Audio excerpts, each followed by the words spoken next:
Hey guys, welcome back to Disco Elysium. It was a bit of a short one, last one, comparatively, but I needed to break it off there, I think. We were... Oh no. No. Where did he go? Let's just try something here.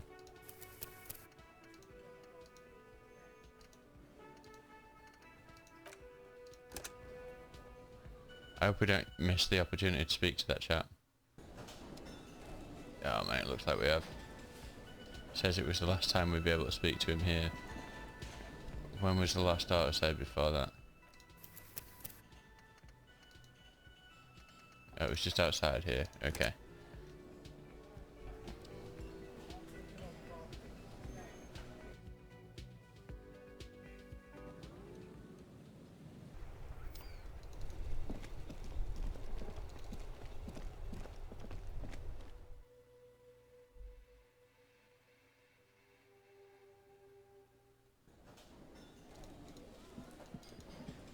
And he's back. Right. So I'll quickly get through this conversation again. Yep, all good. Everything's good. And we did that, and we failed this time. Okay.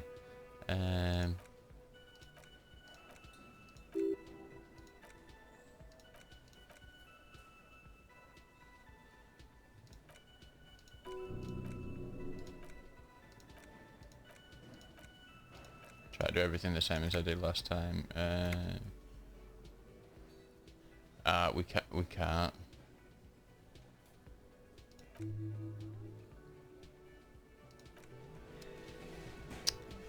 Let's just speak to him. If it's not much that he has to say. Always a pleasure to see an officer of the law.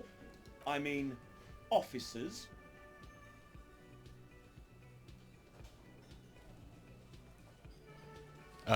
He hasn't got anything interesting to say anyway, so let's just load back up from where we were.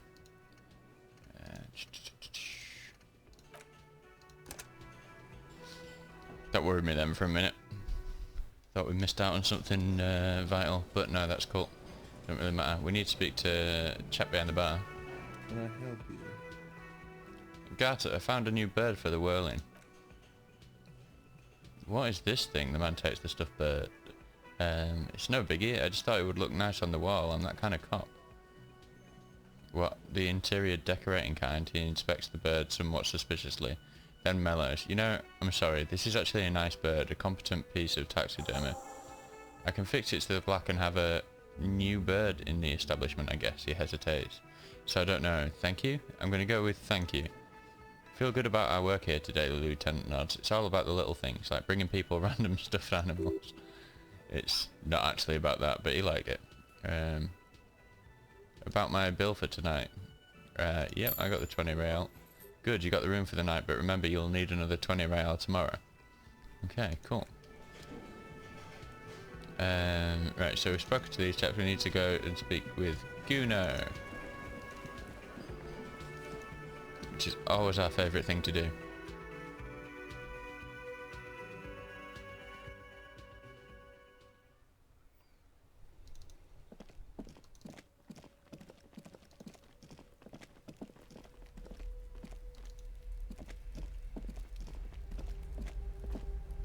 Kuno's like Kuno's dad. Kuno doesn't give a fuck about anything. Hey mate, you wanna go play blocky? You wouldn't happen to know anything about any missing locusts? No, Kuno doesn't give a fuck about bugs. So he knows locusts and bugs. Oh my god, the little one sees distraught. I told you that shit is lame. Shut up, see? No, they're gonna take you to lame prison. What's this about? Deny everything, Kuno. You need to lawyer up. Kuno's not gonna say anything without his lawyer present. Lame. That rings some bells. Could this be connected to the Night City, aka the City of Rage? Yeah, that's pretty lame. Sounds like art. Kuno, is this about Rage City? Oh god, Kuno, no! The little one behind the fence takes her hat off. It's gonna happen now. They're gonna make you lame. Stop it, see? No one's gonna make anyone lame. Kuno's got this under control. There's definitely something going on here. You should check out Kuno's shack, the one with the pig's head. Okay, I'm off. Kuno doesn't fucking care. What's that? What's that video? Honey Badger don't care.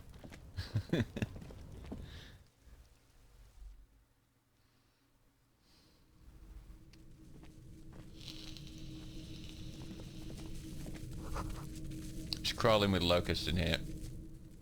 All around you, the hisses and chirps of locusts fill the musky air. The earthen floor of the shack has been shaped into mounds of mud dotted with little holes for windows.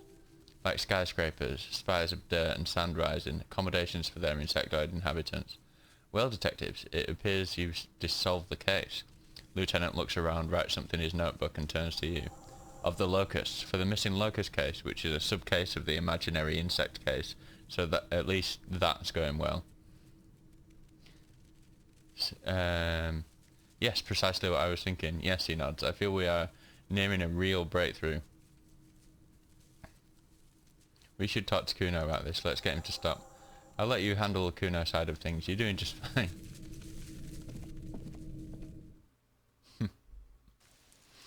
I love Kim. He's the best. I feel like if I was in this universe, I'd be Kim.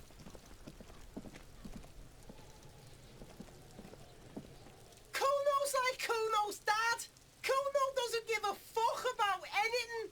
Oh, poor Kuno. It's his dad's fault. I know you took the locust from the traps the cryptozoologist set up. Yeah, he says slowly, meeting your gaze with sullen defiance.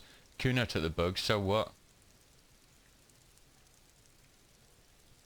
You say you don't give a fuck about bugs, then you go and build a whole bug town. It's not Bug Town, it's the city of locusts, he says, enunciating every syllable. Locusts aren't just bug shit. They come out of the sky like fucking shadow. Shit descends. Stop! The wails from behind the fence. She wails from behind the fence, then buries her face in her hands. Locusts coming down like a shadow. This must be the Night City he mentioned when you asked him where he's been. So that, in there, is Night City. Yeah, Locust City. City of Rage. City of Lights. There's a tug of war over the name of his fantastical city. It's almost too big for his imagination. The girl forces herself to watch again, the corners of her eyes twitching from discomfort. What, are you some kind of artist now? City of Rage sounds like a cool place. Kuno, the pig wants to help you, she moans. That's how lame it is. Please just don't say you're an artist. He pushes his chest out. Maybe I am an artist. You hear that, everyone? I'm a fucking artist now. Did he just say I? Kuno usually calls Kuno Kuno. Making art is a worthy calling. I'm something of an artist myself. Oh my god, Kuno. He's gonna make you totally lame in like 3 seconds. Don't let him, Kuno. Yo, QC. Kuno can be what Kuno wants to be. Kuno's his own man. Kuno's free. He tears at the buttons of his shirt trying to rip them open. They don't give way. Kuno made himself into Kuno. Kuno can make himself into anything. Kuno can make himself into a pig if he wants. Kuno can make himself into... quit. Kuno doesn't give a shit. Don't make yourself into a pig, Kuno. You'll have to take me away. A leaden silence fills the yard. In it, you hear snow melting, dripping from the eaves. Someone closing a window. That depends on the choices you make, young girl. Oh, come on. No, I'm just coming to take you away. Without a word, she disappears entirely behind the fence. For once, the boy's lost for words. He's turned completely red now, with splotches of white beginning to appear across his face. You got him. Now convince him to leave the cryptozoologist traps alone.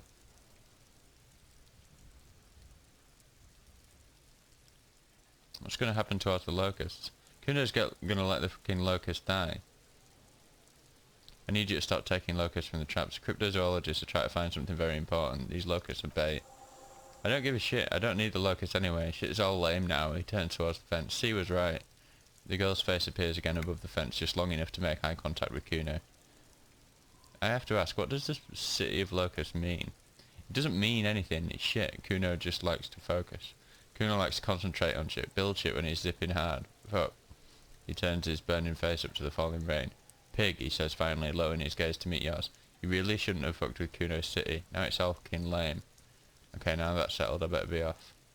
What could you try to catch anyway? He asked before you leave with the traps. The Interlindian phasmid. Huh, he mutters to himself. He recognises the name. Wait, you know what the initial Indian phasmid is? Bitches think Kuno doesn't know shit, he says angrily. Look out of here, Kuno's tired of this shit. Oh, he's a legend. Right, oh, we seem to have a new mark over there as well. A new green circle to investigate.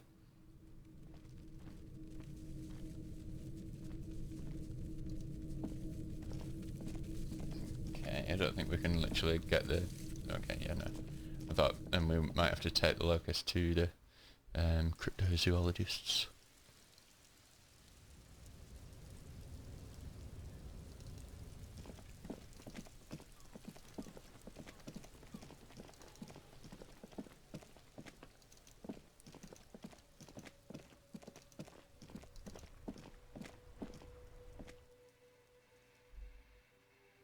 Yeah, I'm not buying this reed monster, whatever it is. Oh, we get into that time of day where there's with lights on in here.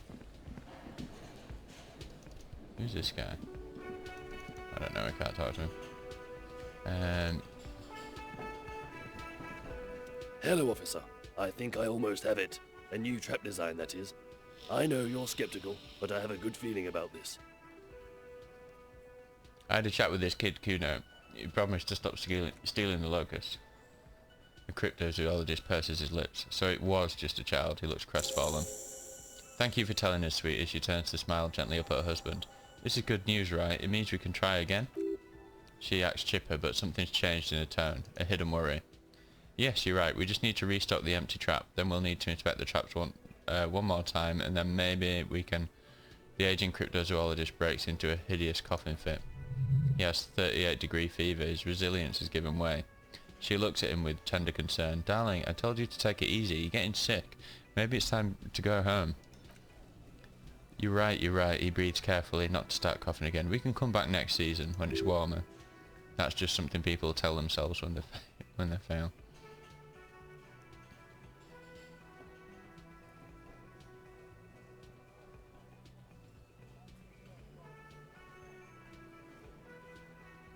Damn it, maybe I can still restock the trap for you.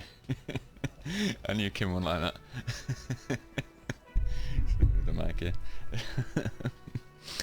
You can, Lieutenant. Make a show of suppressing a sigh.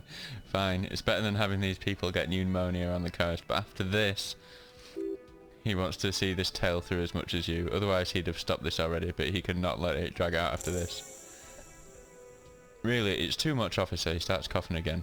What Morel means is, we're grateful for your help. She nods to her husband. Here's a fresh batch of locusts. They should slide right down the funnel, and thank you again. We'll definitely mention you should this lead to a discovery. I'm not talking co-discovery, of course, but... Wow, co-discovery, you'd be famous. You'd show them all. This does tingle a pleasure centre. Okay. I'll get going then. Should we just go and do that right now? Get it out of the way, lest I forget later on. I'm not liking this hat that we're wearing. Have we got a different hat? We've never looked kind of normal, have we? But have we got any new hats?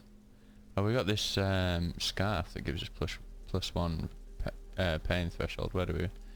Yeah, let's up the pain threshold. And what did the tie do?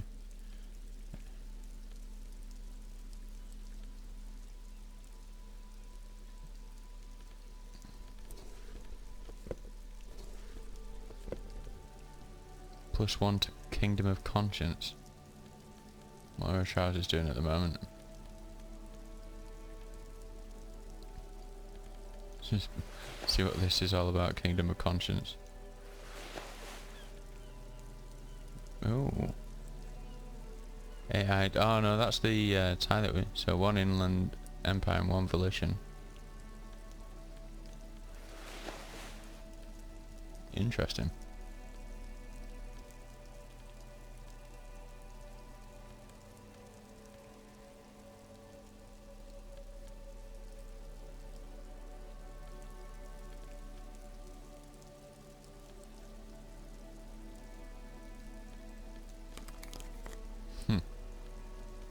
Yeah, it's about good, I think. Yeah, you may as well keep that out just to open boxes, aren't you? I think we've got some points, haven't we? We've got 3 skill points here. Ooh, the date of birth generator is almost done. So if we use 1 skill point to unlock this. 2 empathy towards Kim. Some kind of superstar.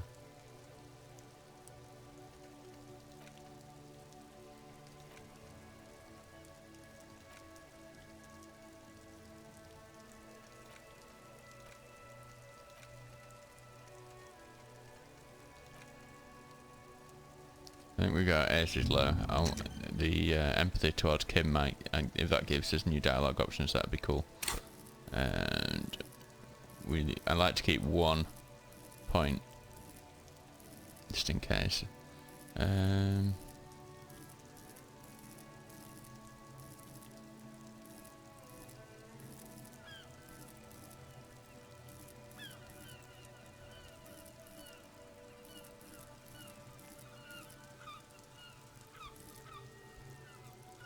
We seem to need volition a lot. Let's do volition again.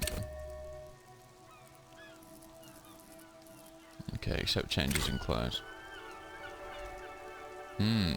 These are some wonderfully regular pants. Not too tight, not too loose, moderate in every sense. You'll blend right in at some pleasant dinner party. I like regular normal things. I know you do. These intersolary pants are like wearing a perfect compromise in your nether regions. No one will call the moral intern on you like this, that's for sure. You're a little moralist now, buddy. A little more normal, even if you didn't want to. Makes sense. This is what wearing boring office trousers does to you.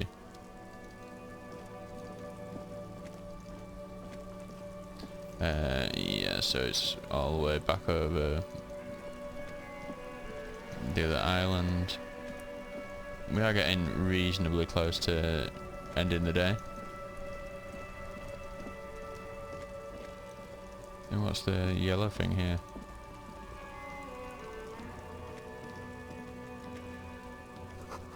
Scribbled between the thighs of a page 3 girl, Lorigine Disco.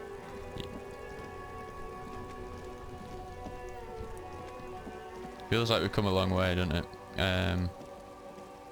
I don't know how much of the game is left. I imagine there's going to be at least like 1 more area. Still think there's quite a fair whack to go. I hope we don't get some surprise quick ending, but judging by the reviews of this game, I don't think that's likely. Oh, the trap was just over here, wasn't it? Somewhere over here. Oh yeah, there it is.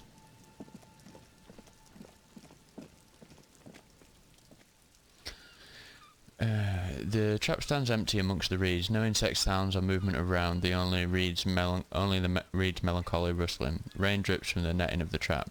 This was the one. Fantastic. The lieutenant looks at the familiar contraption and shrugs. Release the locust into the empty trap. The locusts, dazed from being transported, slowly begin to acclimate to their new surroundings. They're not really going to get the chance to get comfortable here. Good. Now that's done. When do you think we will return to our impending apocalypse of a murder investigation? He stops you. Don't answer that. It was a rhetorical question. Okay.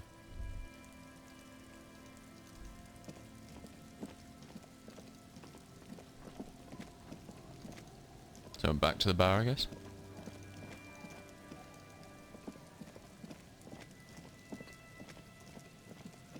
I wonder what happens if we sing the karaoke. I wonder if we can do that now.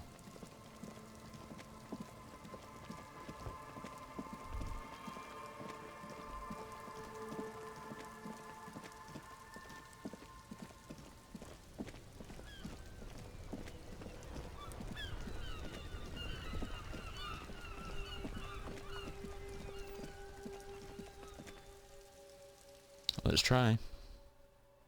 I think we might want to pop a save before we do that. But we'll speak to... have we spoke to this person before? Oh, it's him.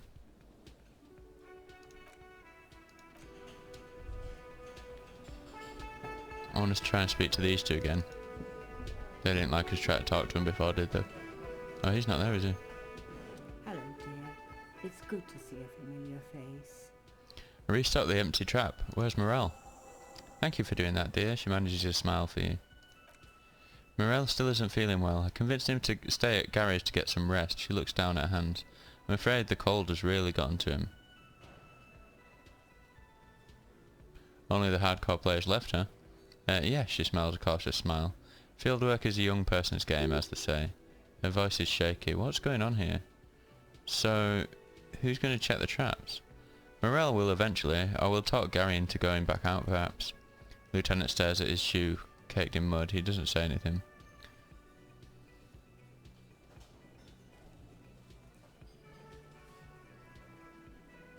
Once more into the breach then. That really is too much, sweetie. Thank you for your dedication, but I can see you're coming down with a cough yourself. Very strange. Why is she not letting you do this? It's like she's given up. Lena, what's wrong? You seem different. Different? How? The half moons of her glasses reflect you as she looks up at you. Answering a question with a question, for example. Defensive isn't her usual style. You're not telling me the whole story. I'm not. It's not that she doesn't know how to end a sentence. What is it? It's a strange feeling. She looks down, biting her lower lip. I haven't really told this to anything, but to anyone, but you are a police officer. Do you ever wonder if some lovely story from your childhood is just that, a story, or a dream? Seeing the Insulindian phasmid was just a story I used to tell people. I didn't really think about whether it was real or not. But Morel told me you'd seen it. You also told me. Morel's so proud of it. He always tells everyone. Are you saying you made it up? No, at least, I don't think I did. But Morel was so eager to believe my story was evidence of the phasmid's existence, that I'm some queen of the cryptozoologists, that... And for years his belief made me believe too. But now we're both getting old, and he's still working himself sick out in those reeds looking for it. She shakes her head, still unable to meet your eyes. But what if I was just wrong? I think I was. Lieutenant opened his notebook but doesn't write anything. First tell her that her marriage hasn't been a lie. Thing is, you're not sure you made it up either. I'm not sure of anything. She looks out the window. Sometimes I still see it, you know, the real memory, not the memory of the memory, but it's hard to tell the two apart. Either way I should go. Paul Morel is running a fever and I need to get him home to Jamrock before we overstay our welcome with Gary. You sure you don't need help getting to Gary's? Oh no, thank you, but I can get there on my own. This old thing is gas powered. She taps her chair, and then a taxi home. It's not so bad.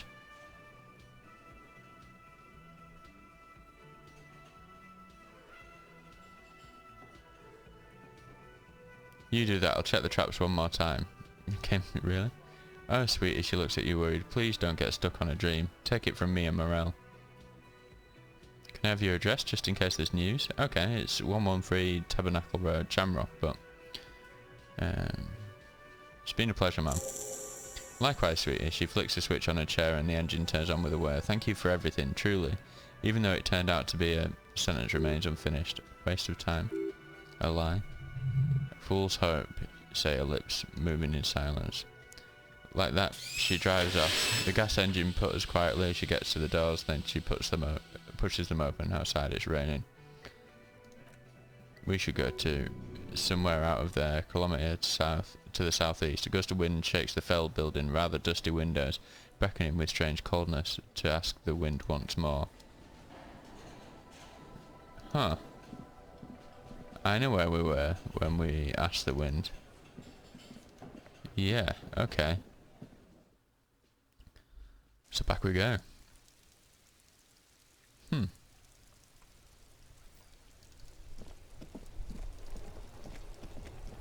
We're getting this run from one island to the other pretty efficient right about now.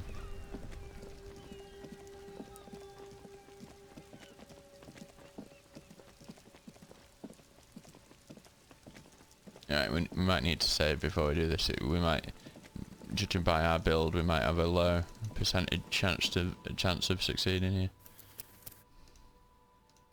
It sounds like it'd be something that like more of an empath character would do well at. It was around this trap, wasn't it? Trap is full of locusts, but they seem weak and unhealthy. A few lie on their backs with their legs twitching, still no phasmid.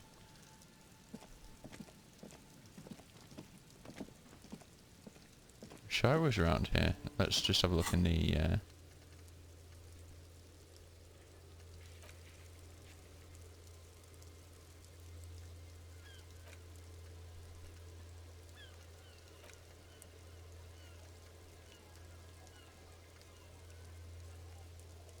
Yeah, we've already tracked down the badge.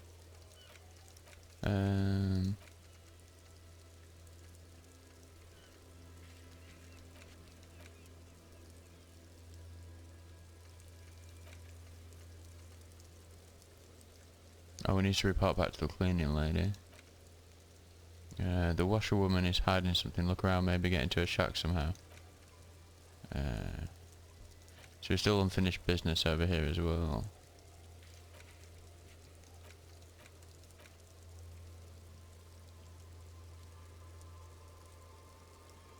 Yeah, we've got a piece of the armour. Am I missing something there?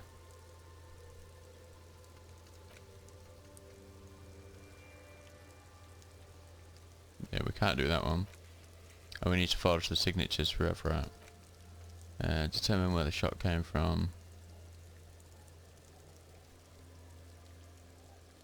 Check the boardwalk and the island for bullet traces.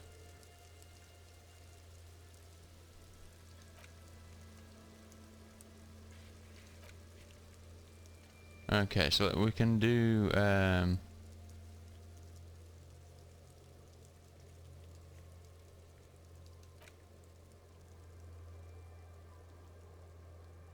Andre, which the Ravens asked you to help turn the church into a dance club, but there are already some people inside. Find out who those people. Tell Andre about Suna's thoughts on the nightclub. Is Andre the guy that was hanging from the rafters?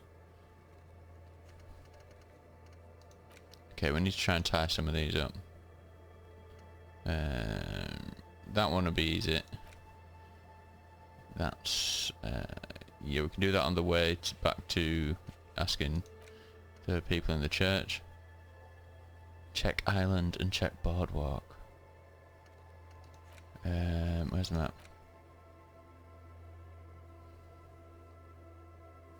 So the boardwalk, I'm guessing, is over here.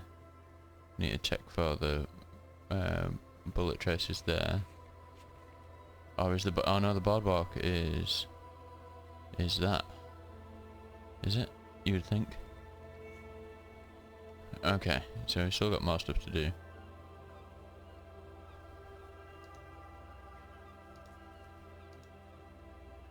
Abandoned lorry. Sleeping dock worker. Oh, these are all the challenges we've still got to do. Huh.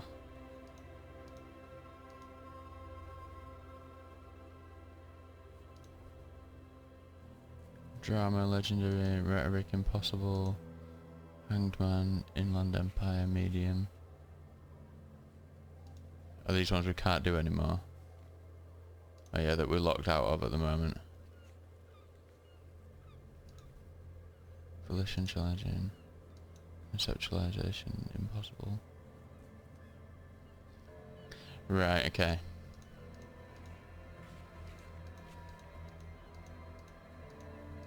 Right, we ain't got any of those to do.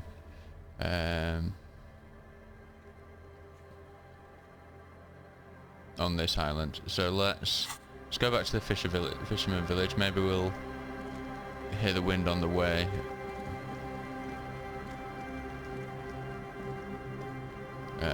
Oh, it's back up this way, isn't it? In fact, I think there's a number of different ways you can go in there.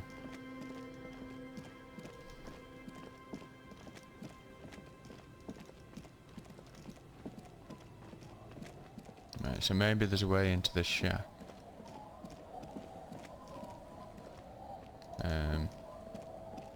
That's the door, which is locked. Can we get around the back or through there? Kind of looks like you can get. Yes? Oh.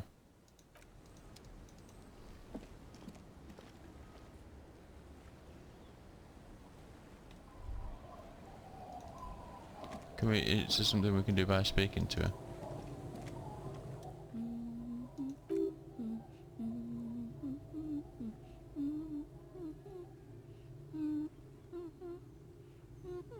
I found this jacket, but it's filthy. Could you wash it for me?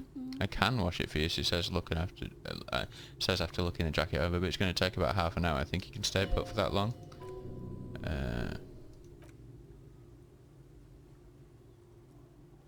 Yeah, I'll wait.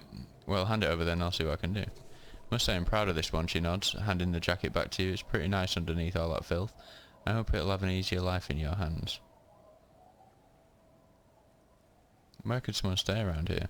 Stay? Most people here are trying to leave. That said, if lodgings is what you're looking for, I've got a free room in the shack.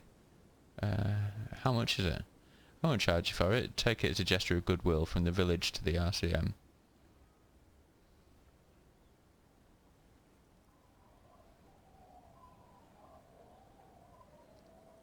Okay, I'll take it. Don't make an old woman regret opening her house to the police, Kim. Well, if you're not in the hostel in the morning, I'll know where to find you. He looks around and adds, here, in a shack. Okay. So I guess we don't have to pay for a room anymore. By the sounds of that conversation.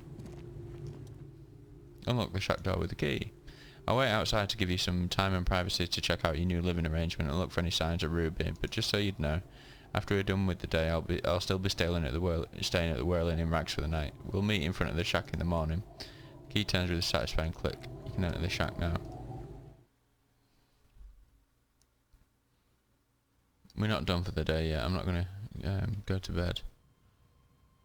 That's the bed, I guess.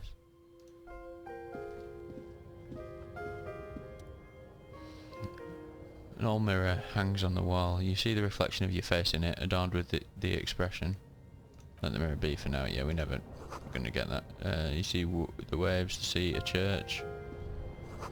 Old science fiction magazines, books about bird watching, an almanac from 39. Oh, floorboards creak under your step.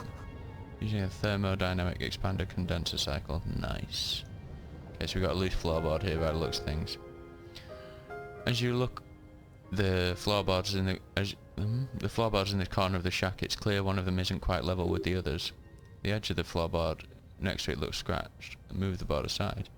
The hollow space underneath the floorboards is dark and damp. You can barely make out the mixture of sand and sawdust below. Search through the sand and sawdust. You stick your hand and start combing through the sand.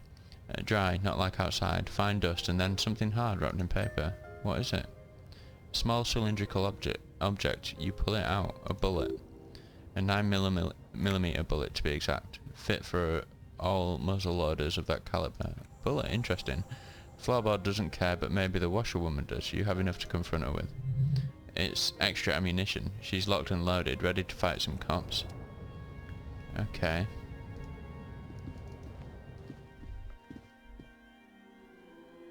Interesting. A single bullet. So is this evidence?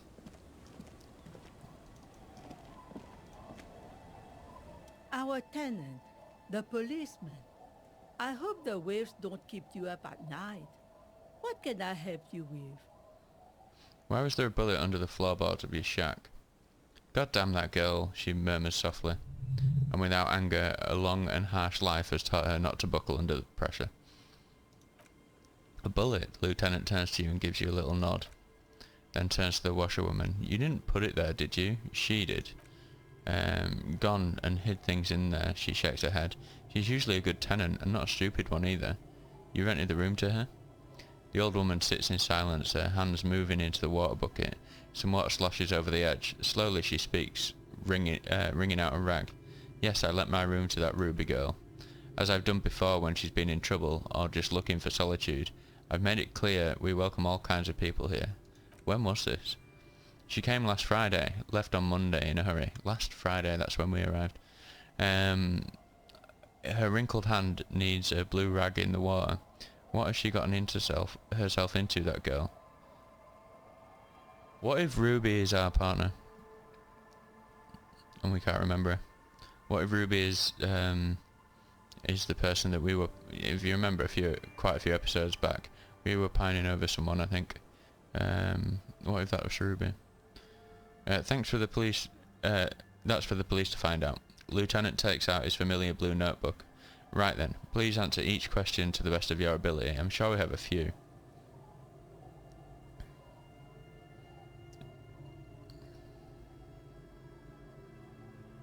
Okay, so what's she like, Ruby? She's good company, knows how to talk to an old woman. She rubs her cold hands together. At my age, you don't get a lot of quality conversation, so I really appreciate that about her. Did she talk to you much about during her last day? No, she was mostly silent this time, kept to herself. What do you mean? She tried not to let it show, but I could tell she hadn't come to fish. Usually she likes to cast a few lines, but this time she mostly stayed in her room. Is the room exactly as she left it? I cleaned it, like I always do. Was there anything else there? No. The truth, so. Why do you think she left the bullet there? How would I know? She's a gruff one, but not violent. She doesn't go around toting a gun. She looks back towards her shack thinking. She said she left on Monday. Yes, early with the dogs, around 8 o'clock I think. She probably heard the Lieutenant's Kinema drive by and it woke her up just like it did you. Kim, she must have heard your Kamina. Yes, that is the downside of having a 130 kilowatt engine. His voice is tinged with pride. It lets the bad guys know when you come in. Did she have any technical equipment with her, like radio stuff? Not that I know of, though she was into nice music. She once showed me a few mixtape milias she'd made. She brushes her forehead with the back of her hand, water drips to the ground.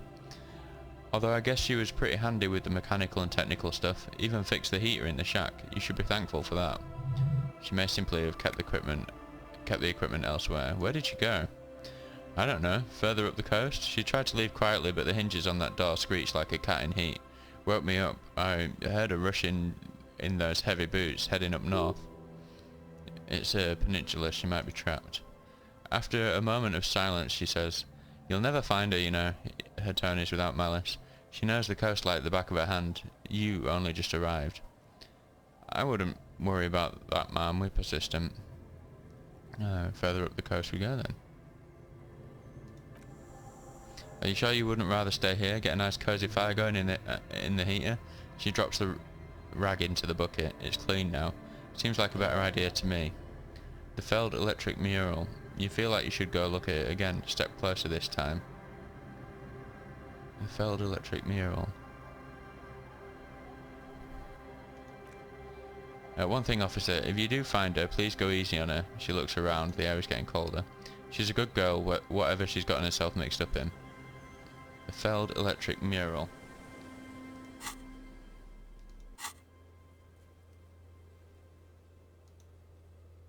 Oh, yeah. Over one of these two. I think it was that building, wasn't it? Okay, let's. Yep.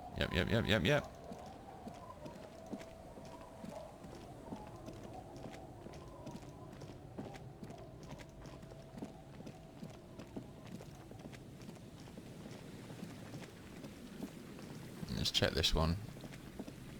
I think it was this one actually, wasn't it? These two not here anymore. Yeah, failed electric mural. Can we actually... yeah. See a once bright mural towering above you. The signage is peeled off over the years, but you can still make out failed electrical R&D. Slogan used to intertwine with loops a long time ago. Now only a shadow of peeled letters remains. It says, "Tomorrow is just a whisper away. Step closer."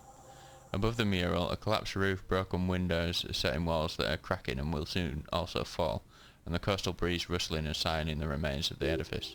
Feld Electrical, how ironic, all these dark rooms. Feld Electrical, you only know them as a small company that makes ink cartridges. Looks like they used to be big. There's something in the wind. Sometimes the only way to go forward is to fail first. Could Ruby be in there?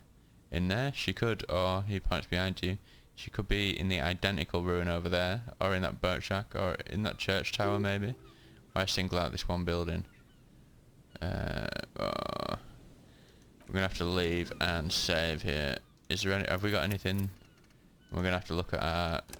In fact, we've got a point, haven't we? So we can upgrade Shivers wherever that is. There it is. Level up. And then also...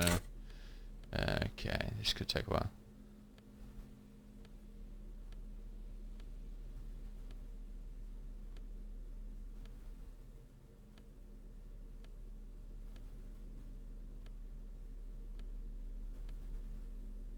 +1 Shivers.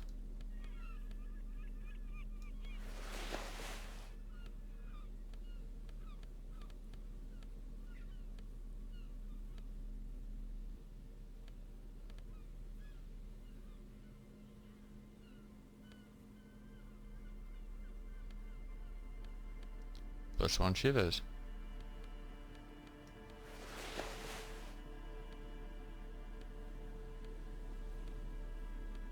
Okay. So this is the best shot we've got, so let's save again. So we don't have to mess about changing things again. Right. 28% was better than what we did. We had about 2. Okay.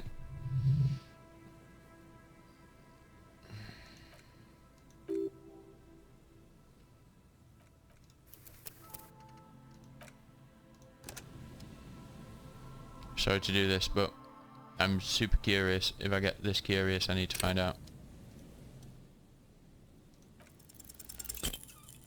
Nope.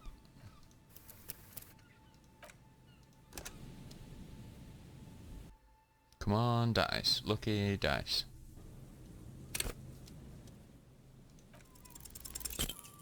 Oh, close.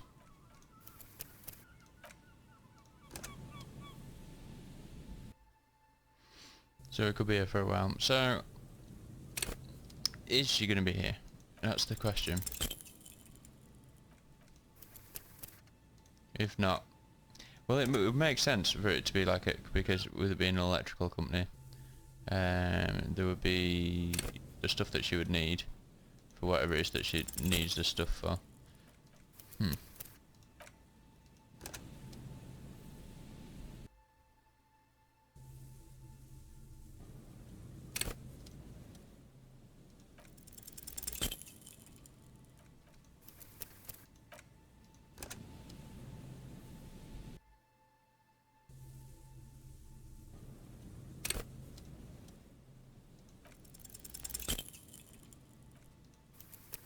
At least we are getting different roles each time, so it's kind of just a matter of time. It's not like we don't want you to experience this part yet.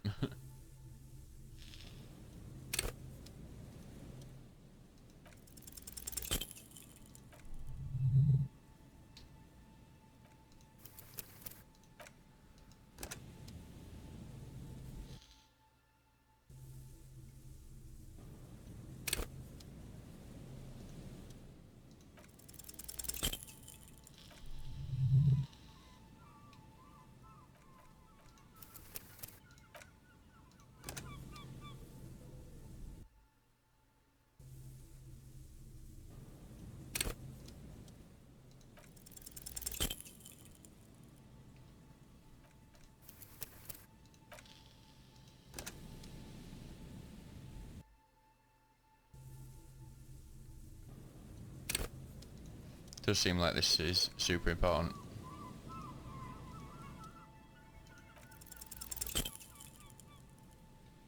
And we've only got one more level up that we could potentially do in shivers at the moment.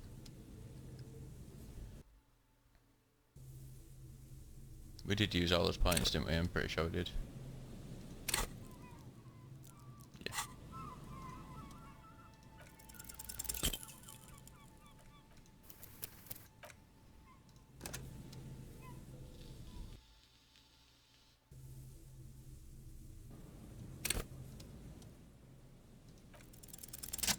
Hey, we're in.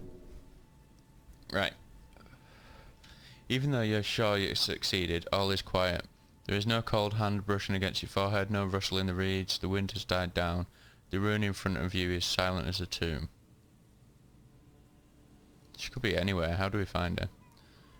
How do we? I was really hoping she'd be in the village. Lieutenant sighs, then gets hold of himself. Okay.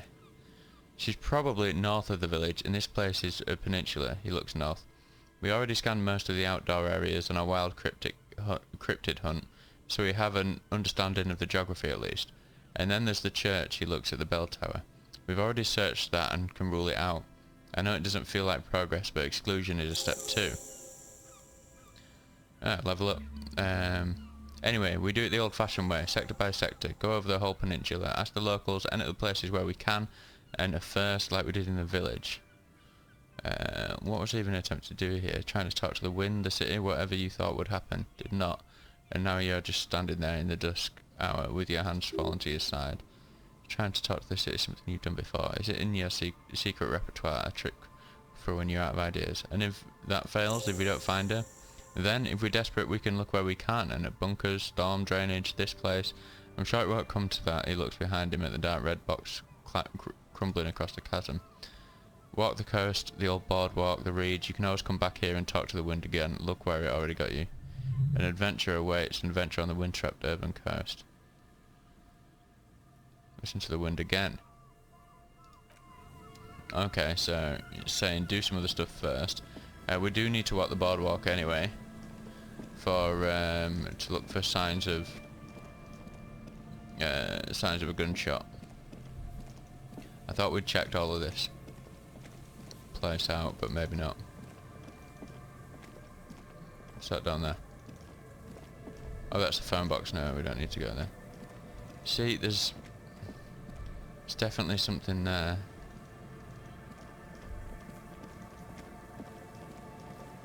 Right, so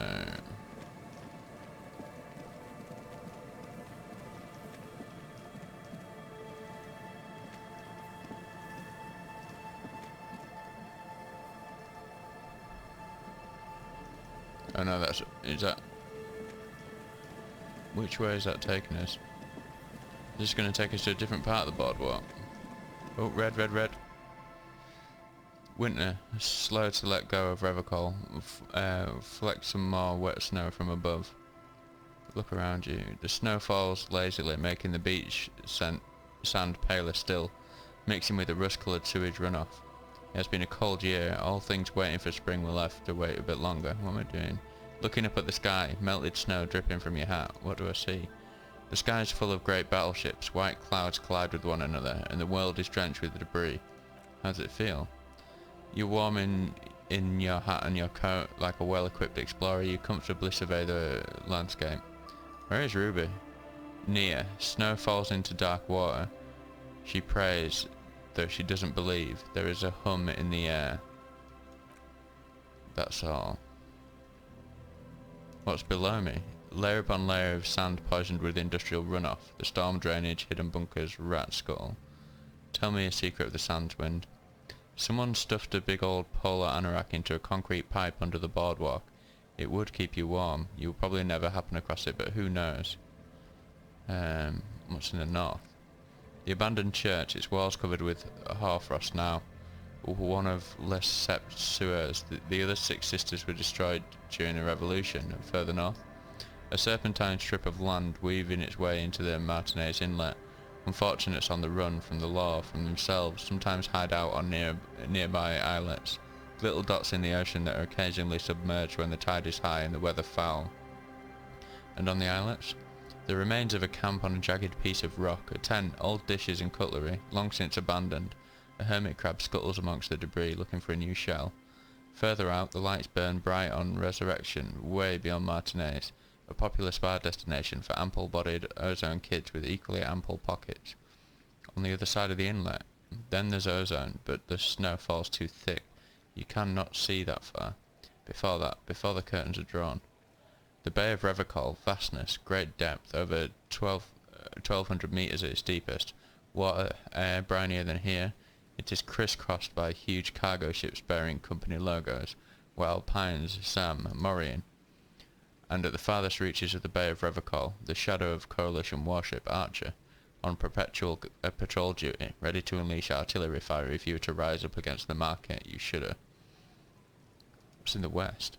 More winding coastline lined with abandoned buildings, crumbling piers, salt water lapping at dark piles, grey and red forgotten city blocks, what remains of the pre-revolutionary effort to gentrify the coast. And beyond that, the waters turn black, coal city in the shadow of St. Martin, a boom town, back where the coal extracted from countless shafts near the city was needed to power Revocol. No more. The coal was supplanted by petroleum from the ocean floor and hydropower from the Esperance. Everything crumbled. These days, only the weakest remain in Coal City. Their hopes of getting rich linger in the defunct shafts under their feet. What's there? Below the old mines, Le Ossuaire Municipal, Revocol's underground cemetery. Le Petit Rats have braved the underground passageways trying to get to Le Royaume, where the Philippine kings were interred with their doctors and their admirals. Mausoleums, burial chambers, leaf gold still remains on the double door of the morning. Liberty rats. Children under 14, they go underground looking for artifacts to sell to foreign museums, and for fabled relics. Their parents let them, they go deeper. Wipe the snow from your shoulder. Few petite rats return from the shafts, and even fewer find what they're looking for. A small child steps out of a black tunnel with silver trinkets in her pockets. All around her white snow on the extinguished coke furnaces, and on the weather-worn shacks where fathers beat their sons after drinking. The snow melts on your fingers, turn into water. What's in the east? The canal you cross to get here, and beyond it, Martinez proper, the district the police forgot to police.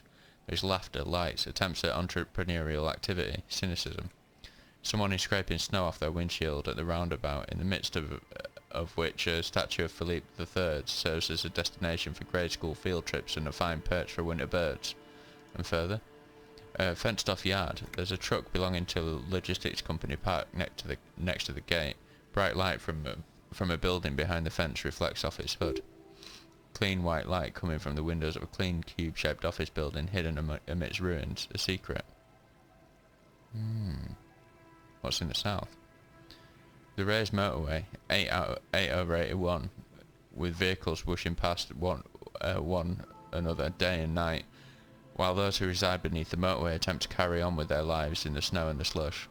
And the south of the 8/81 is the Pox. The Pox? It was once a park, a place for reflection and recuperation for the patients of the old military hospital. In the 20s it was used as a quarantine centre during a measles outbreak that killed many children. Most everyone has avoided the hospital and surrounding park ever since. The Pox is completely wild now, evergreen thickets covered in snow and industrial dust. Feral dogs and even wolves roaming in packs. The police tried to keep the deepest corners cordoned off.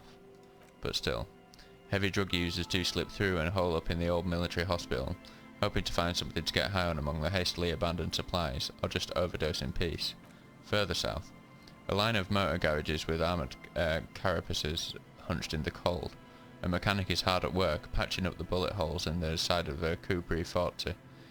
These are the garages of Precinct 41. Snow settles on the roof of the repurposed silk mill that serves as your station. Shivering RCM personnel hurry in and out of the main entrance. Around you, the snow continues to fall. To the west, the ocean swells. Look around. Chill comes over you, crawling down over your back. The sand under your feet is wet. Somewhere in the south, tarpaulin flap in the wind. We should keep moving. Who knows when the snow will out. Okay. Okay, we got a lot of info there. So, about Ruby. It says she was praying, and she was north. The church's potential. This here, though. What did it say? Interfacing impossible. Open the door.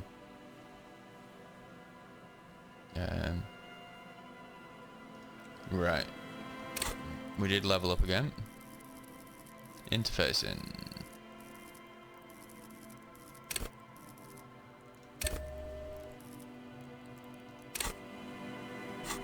We do have some stuff for interfacing. The gloves, I think. +2 interfacing. I didn't want to wear evidence, but hey, I think they've been used a lot anyway.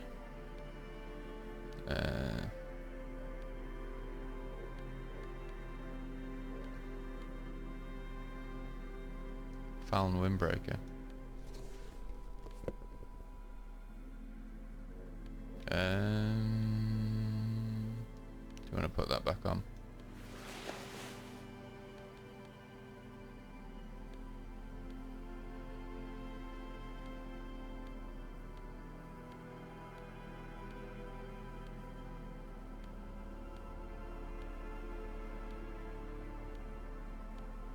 That was +1 interfacing, but it'd take off what we've got that's +2. I think that was the only thing that we have, wasn't it?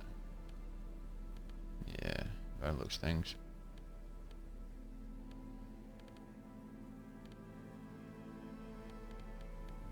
Okay.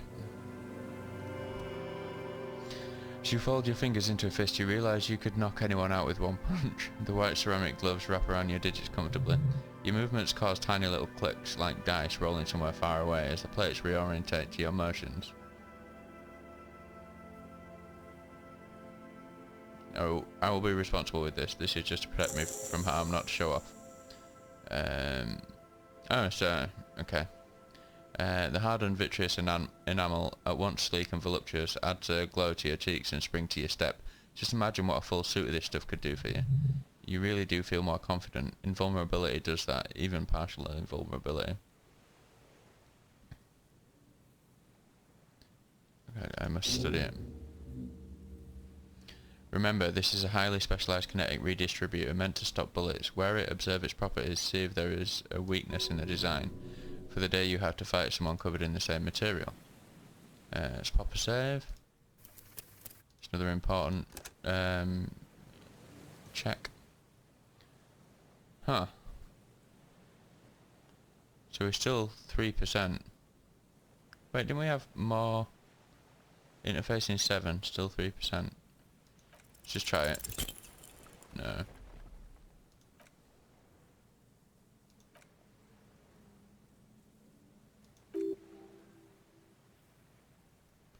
Okay, I can live with this, accept it. Yeah, okay, we can't, so can't get into there. Let's get back up onto the boardwalk. How do we do that? Where did we get to the boardwalk from? So over here. There is definitely a way to do it from this side, I remember. Oh. That's not a tab. Oh, while we're here we should be checking the traps again, shouldn't we? Just to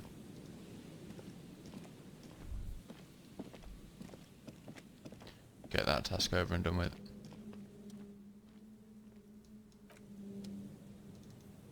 No, I don't think it is a task.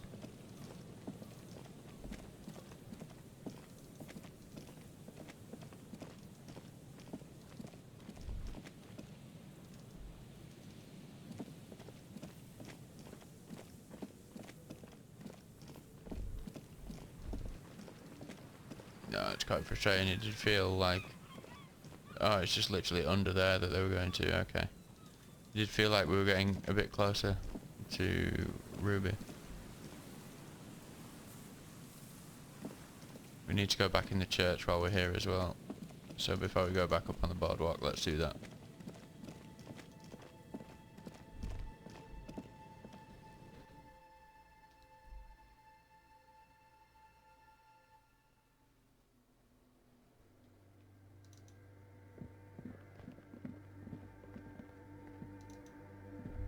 Oh, what's that over there?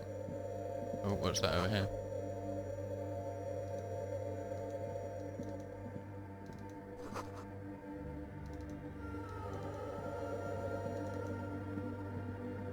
Why is he not here anymore?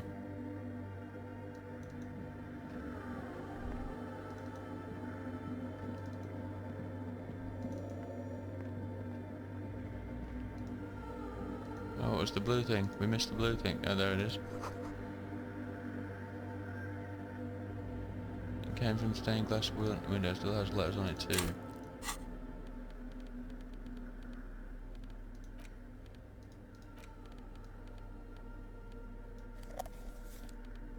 What's this hat we've got on?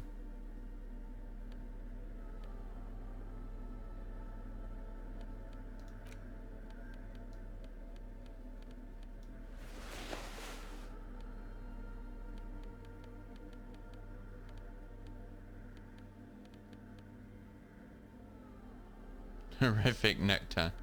I like it.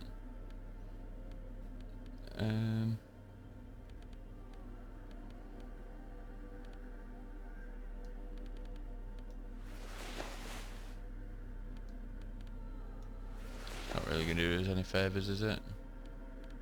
Yeah, I guess we put that back on. In full Falm gear.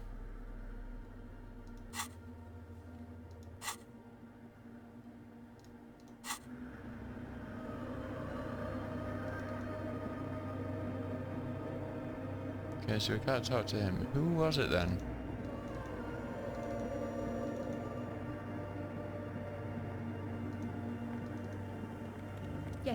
what is it?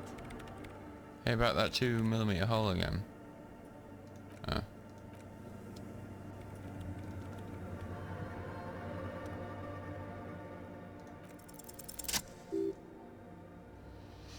Jigsaw of broken shards falls into place in front of you. A ghostly reconstruction of the stained glass window. Before it was shattered, there was an older woman beneath the younger one, and a text leitmotif below them both. So, I don't know if it's a lay or leitmotif.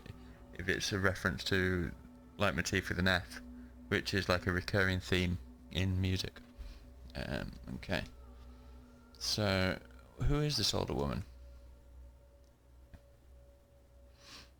The escutcheon on her throne says, Irene the Navigator. She is depicted as an old woman wearing thick-rimmed eyeglasses, holding a golden Reichsstaffel in one hand and a scepter in the other. This is the queen her innocence day advised. Above, she herself is whole. Okay, small figures of wise men, common men, worshippers walk up the stairs to stand at her feet. Secret servicemen, Therias stand in row guarding her. Must have taken years to produce this work in all its dizzying detail. I'll just be right back 1 second.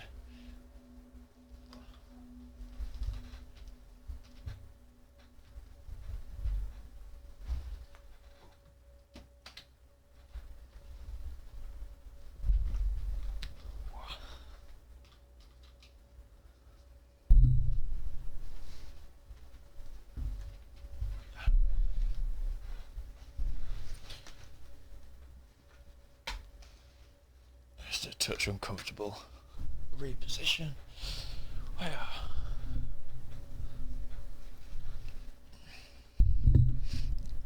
was about to start getting cramped then. Cheese and crackers, man. So, alright. Small figures of wise men, common men, worshippers walk up the stairs to stand at her feet. Secret servicemen, Therias, I'm not quite sure, stand in a row guarding her. Must have taken years to produce this work in all its dizzying detail. So, what shattered this mosaic? Unknown. Helpful. A motor carriage, a gunshot, someone falling into it, or maybe just hooligans looking for something to break. The motto, what does it say?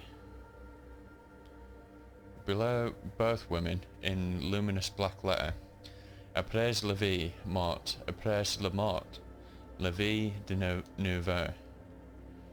I don't know. I'm sure it's going to tell us, but mort, is that going to be something to do with death? And la vie de nouveau, something. Is la vie something like live? I don't know. And then along the left side, après le monde le gris, après le gris, le monde de nouveau. Afterlife, death. I knew, at least I got a little bit of good guess there. Anyway, after death, life again. After the world, the pale. After the pale, the world again.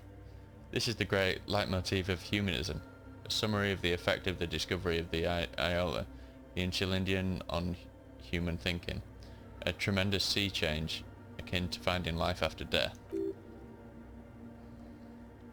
Could these words be the password that unlocks the filament memory? Lieutenant, this used to say after life death, after death life again, he nods. After the world the pale, after the pale the world again. This exaltation is common in DeLorean sacralism. In the early years it was even incorporated into the RCM slogan, no more however. Why? It was deemed subservient to use a strongly moral intern related motto. We were already suspected of bootlicking. The sentence was also seen as too feminine. It was a macho thing. What's the RCM motto now? Justice, union, prudence and force. I like the other one better. So do I. Step back. The mother of humanism towers above you, a wax painting on a cracked pane of glass. Nothing has changed in her expression.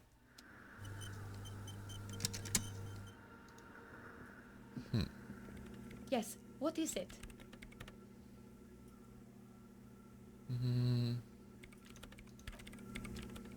Okay. So, who... Oh.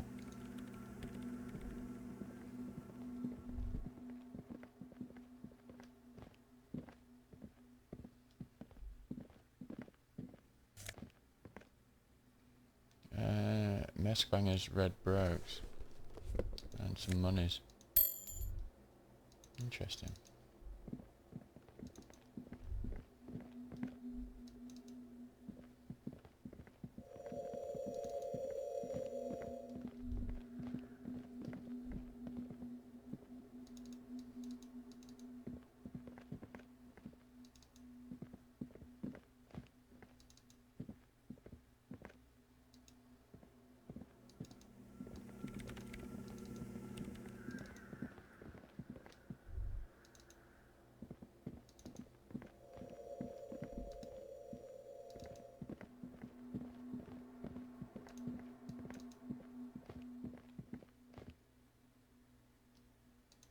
Okay.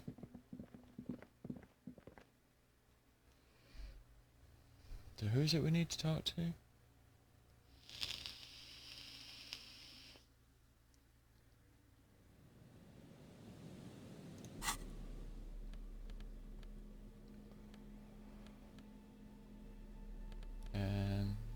We don't have much empathy, so let's stick the boots on.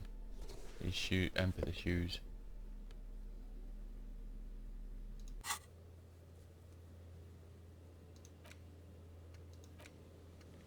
Return to the Feld mural and consult the wind if you don't know what to do. Other than that, keep searching the coast.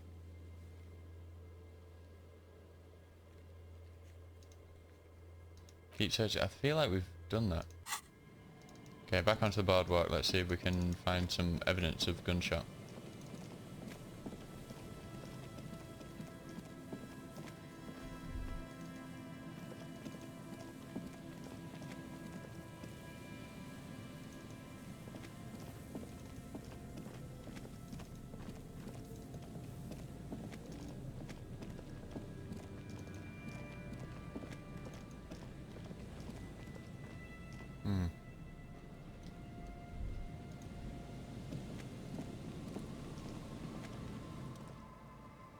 We've already done all that.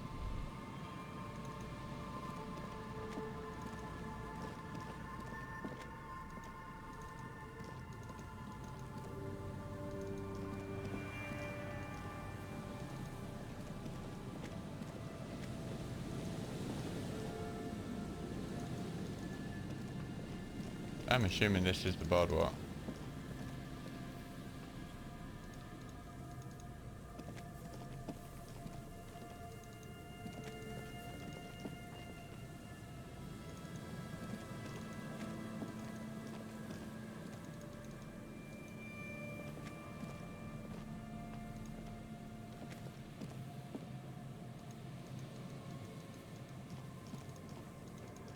No one's going to be shooting from here anyway, are they?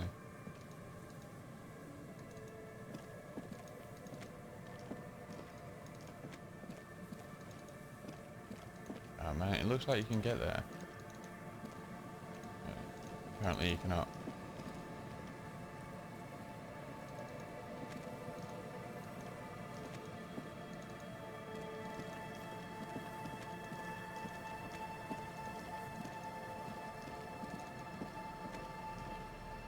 I'm out of ideas.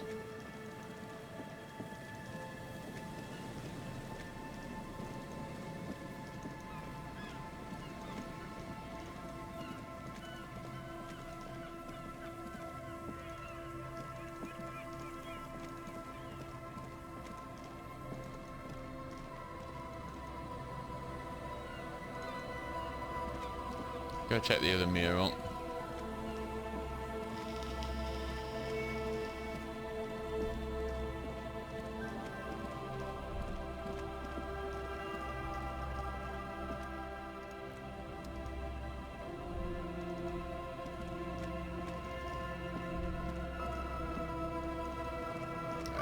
Wanting to search more of the coast, even though I feel like we've done it. The music's getting super loud here.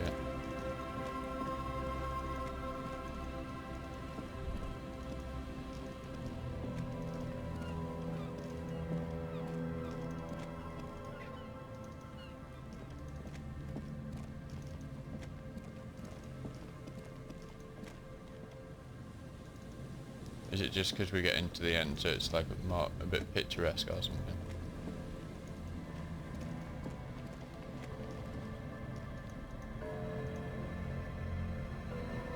Something to do about waiting for the tides.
I write royal, I don't know.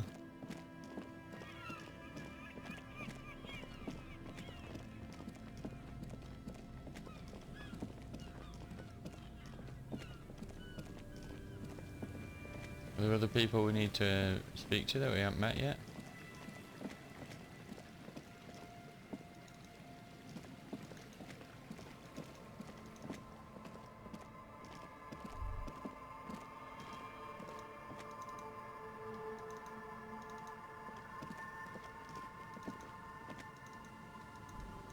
There's some boards there, almost like we can go. Almost like we can get there, but it doesn't look like we can.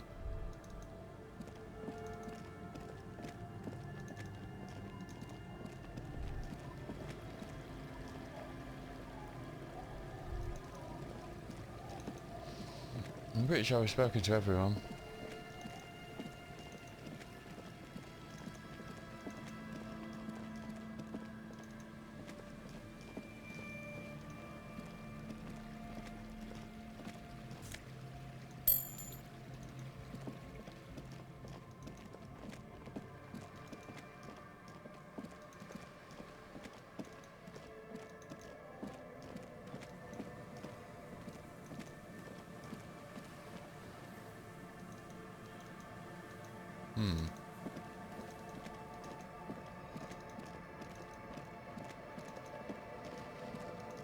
Oh,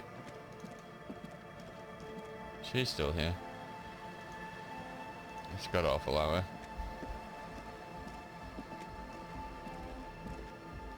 Hello again.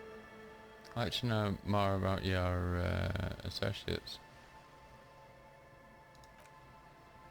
My associates, she blows on her chilled fingers. I haven't got much to say about them. What do you mean? You must know something about them. Of course I do. I just don't tell people about my friends and who they are and so on. I don't provide information on them to the cops. What about you? Tell me something about yourself. Me? I'm a silver bird. A silver bird feels strangely familiar. Was it an expression? And if yes, then for what? Then your mind slips and the thought is gone. Aha, okay, maybe I'll ask her about all this. Don't know what makes you think it'll be any different later, but we're gonna fail. Yeah, okay. Actually, that's it for now. I can't remember what all these guys' names were.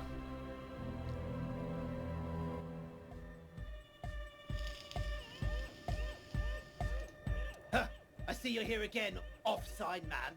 Did I mention getting us into the church would help? Hi again. So, how are things going? What's the deal with Egghead? I want to talk to him. He's a quiet man, mostly communicates through music and by being a master of ceremonies. How do you communicate with him? Well, he shrugs. He's just kind of here. I don't really know how to communicate with him. Have you ever really talked to him? Yeah, sometimes when I like stumble and find my way into his centre.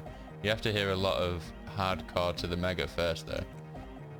The man smiles mysteriously, choosing to let the beat speak for itself. About the church, I checked it out. And he tenses up. What happened? I talked to the crabman. Oh man, who is he? What did you think? Seemed okay to be honest, very spiritual. Really? Huh, interesting. What's he doing in the church?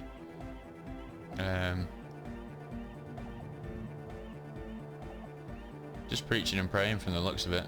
No matter, the paranoid young man mumbles gruffly. Is he going to be a problem? Yeah, Noid is right. Let's get back to the point. What are we going to do about him? These guys will never catch him. You will never catch him. There's nothing to do.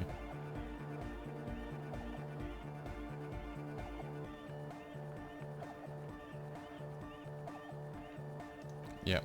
I dunno, man. Does it feel like a major hindrance to you? He rubs his jaw. A spooky guy climbing around when all the guests are trying to have nice, friendly, hyper time.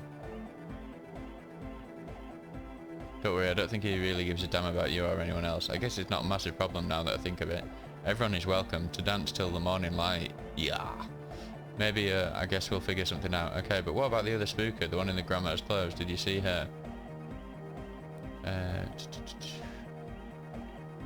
I was using the mainframe when sooner the former lead programmer of Fortress accident appeared. A programmer? That's odd. What was she like? Did you ask her about the nightclub? She did not like the Anodic dance club idea. What a pity. That's my favourite thing in the world. He drops her hammer back into the toolbox. And she doesn't like it at all? A shame, he sighs. What can we do now? Do you see a way out of this jam and into the laser-lit future of dance and Unity? Unity dance. She made it very clear that she won't leave until her own project is finished. And you can't just evict her. No, I won't evict her. We have to come up with a different solution. Look at you, Honor Man. No, he's right. Maybe we've approached it the wrong way after all. I'm sure there's a workaround. We can make a deal not to bother her. If that's okay with her, we only want to get in the church and spread the joy of ecstasy of music. The lines in the dark coexist. At least Crabman seems like an advanced being. He's hard, he'll understand. Yeah, he can do his climbing thing in the tower. And the programmer, does she like Anodic dance music? She absolutely does not. Really truly despises it. Egghead cannot believe what you just said. It makes him pump the jam a little slower for a moment, but then returns to the full swing of it. No worries, we'll figure it out. The man nods enthusiastically, then leans in and whispers, if coexisting fails, you can always muscle her out, right? If it's okay with you. What do you think?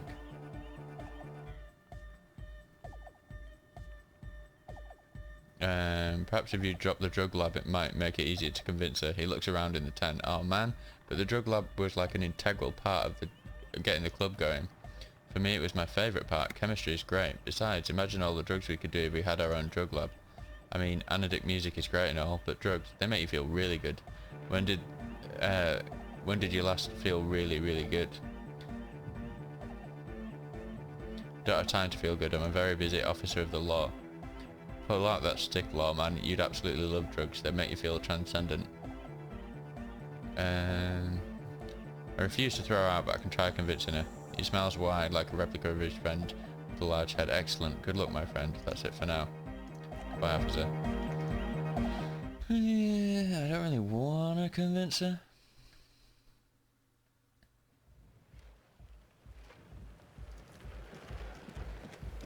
But hey, we got ourselves into this mess and I can't really think of anything else to do at the moment. Oh yeah, apart from going back to the first island and trying to load of those checks again now that we've got a bit better gear and a bit more leveled up. I guess that's what we'll do. Still a bit of time left in this day.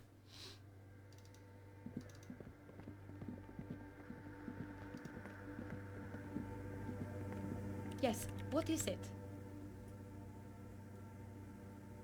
What if you didn't have to leave? I talked to Andre, he wants to make it work. I don't want to make anything work, she replies, her expression unchanged. Hold on. You don't want to make anything work? Yes, anything. I don't want to make anything work. Alright, got your message. Good, she gets back to work. Convince her to... We'll try it. And we failed. Listen, how about we offer you part of the profit? Nope, not interested in your degenerate money schemes. Hey, maybe, okay.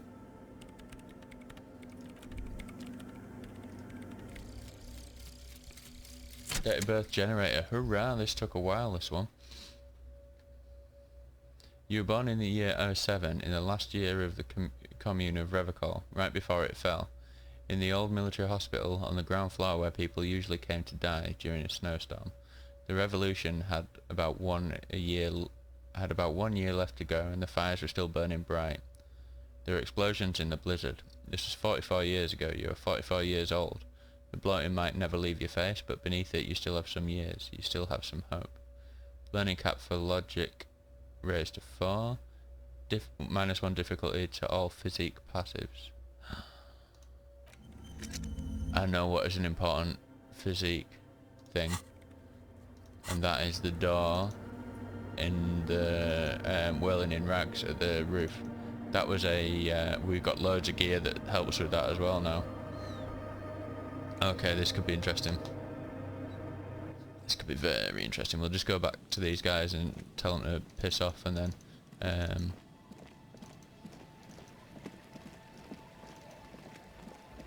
head back to the first island. Maybe there's someone else here that we haven't talked to that we need to. So I feel like we were on a little bit of a lead then. Hi again. Earlier. So, how are things going? Here to talk about the church again. Alright, okay. No, whatever. So that's just not going to happen, I think, if we don't do anything else with it. That's fair enough. So, it's a bit of a run back, ladies and gents.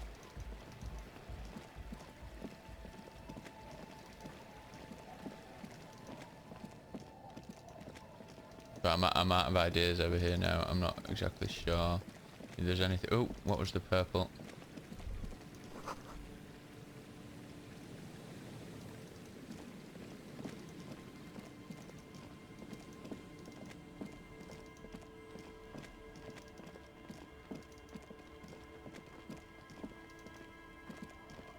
Did you speak to... Who are these guys? Oh yeah, these are the guys. Yeah, we spoke to all 3 of those guys. Don't call Abigail.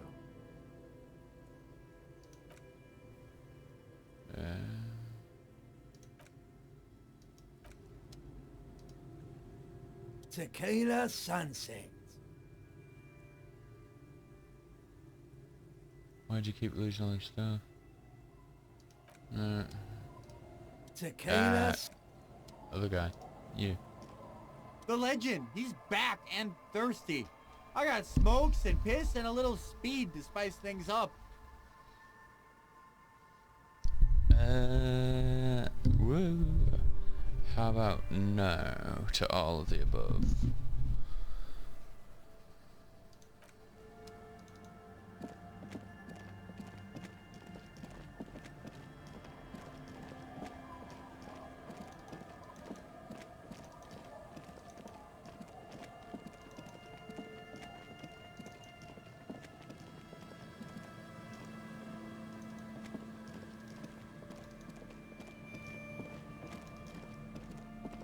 Okay, we are getting near to the end of the day.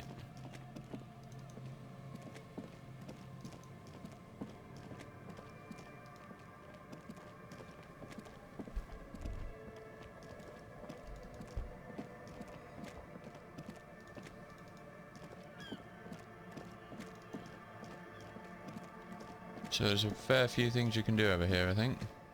Let's have a look at the wheel map.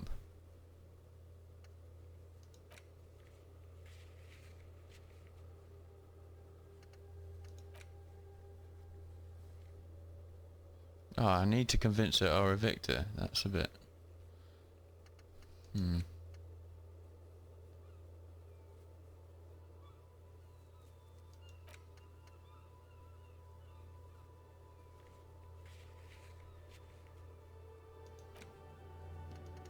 Okay, I feel like we can try all these things again on the next day. Pop back to the cleaning lady. Okay.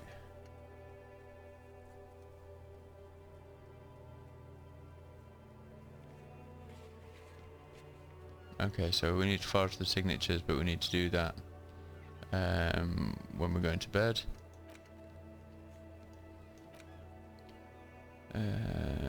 Let's sing karaoke. Find a way to seek. We might be able to do that now. Call Alice back in a day. Track down your badge.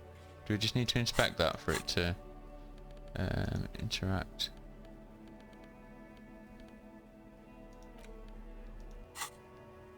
Found my badge. There we go. At least something good came out of all of this. Lieutenant glances at the badge in your hands. Study the badge. Encased between two durable plastic sheets is a bluish card with lines of information and a watermark in the shape of a street grid of Revocol West.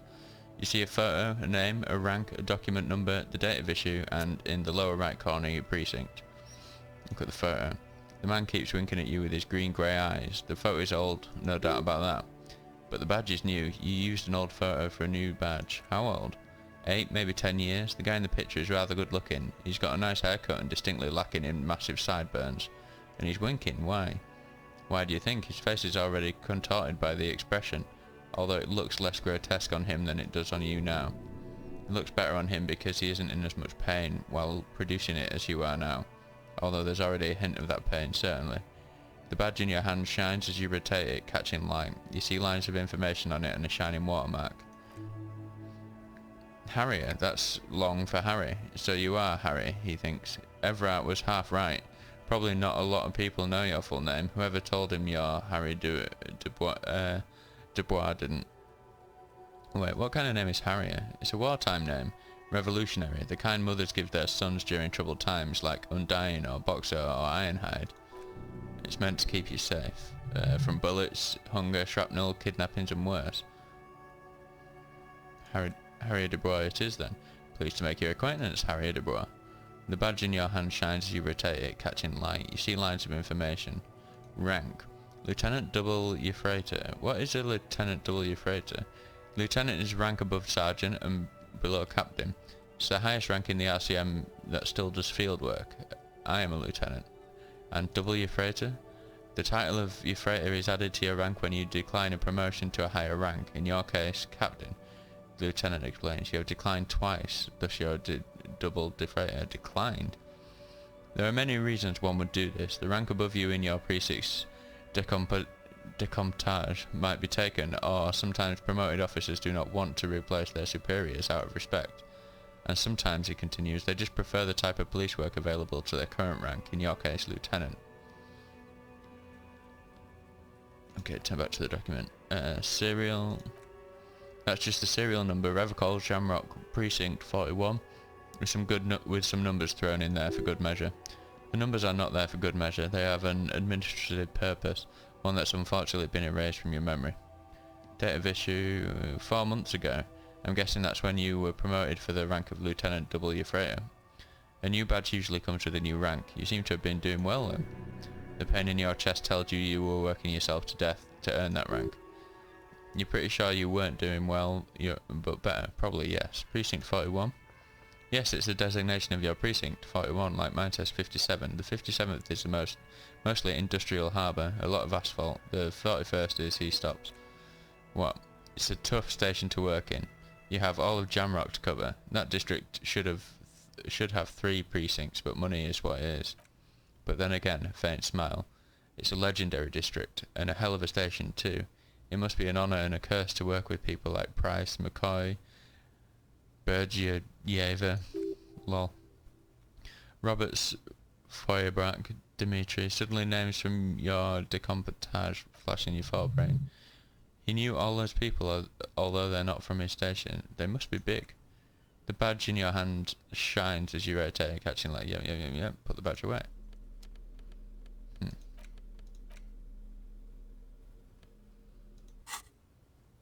Library card is folded in 2 and still slightly wet to the touch, the front side. Yeah, we looked at that, didn't we?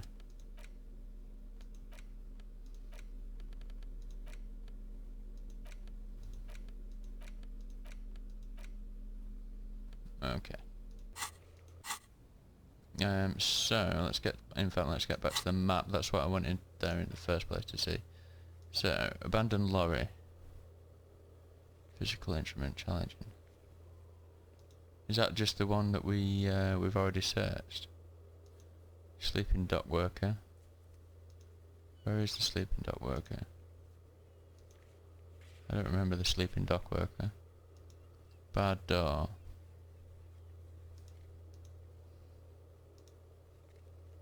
Tommy Lee Hom. Backyard wall. The hanged man.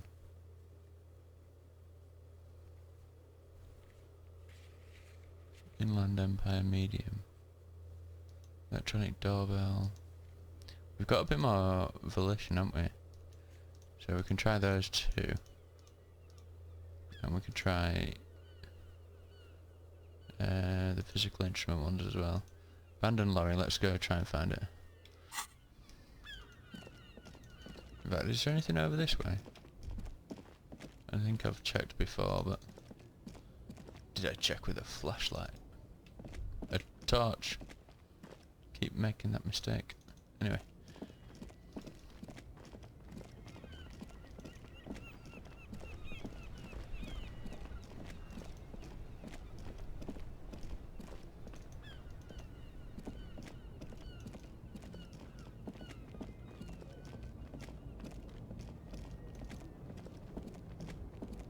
Right, so it is what type of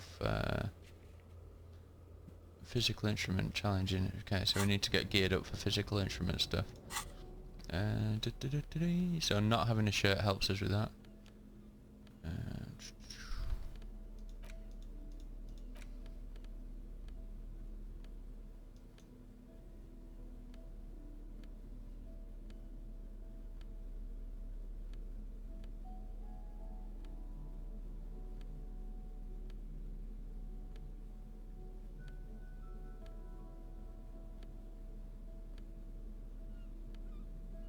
I thought we had a lot of stuff that was physical instrument. Maybe we don't. Maybe we're wearing it all. -2 physical instrument. We don't want that. We get +2 from not having a shirt on. So pain threshold. Ah, okay. Are we wearing stuff that's physical instrument?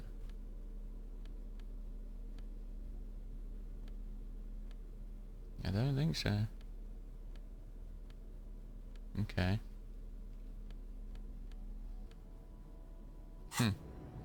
Let's pop a save then. I assume it's this truck.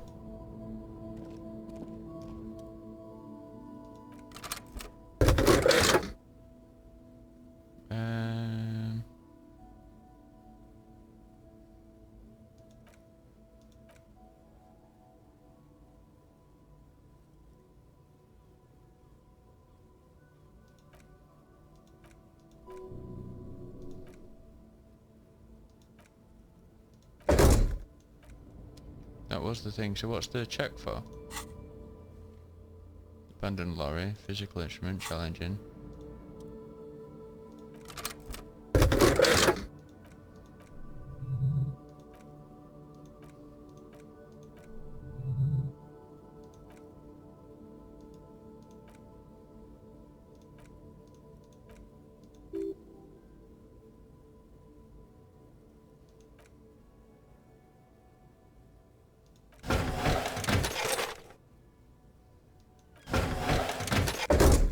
Okay.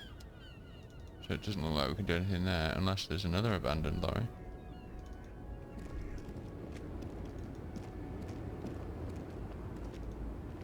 Oh, is it the one up here that we saw something in but couldn't get into?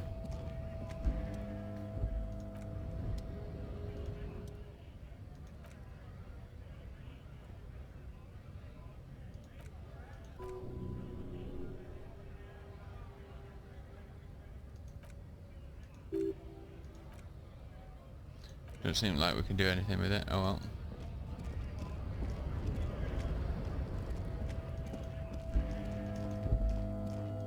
One thing I do want to try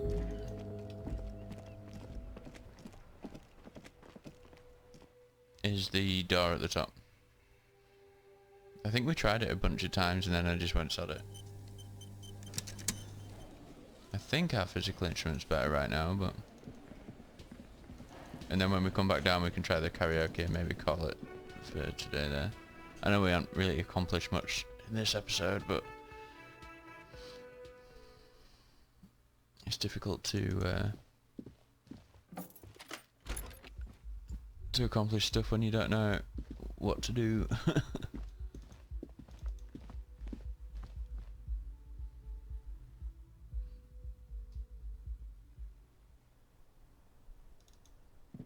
I don't think we've got any more skill points as of yet. There was something with talking to as well. Maybe we should... what's our physical instrument like? 6. It's not too bad. So let's pop a save.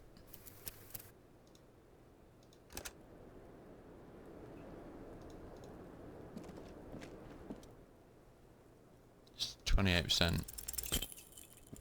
We did just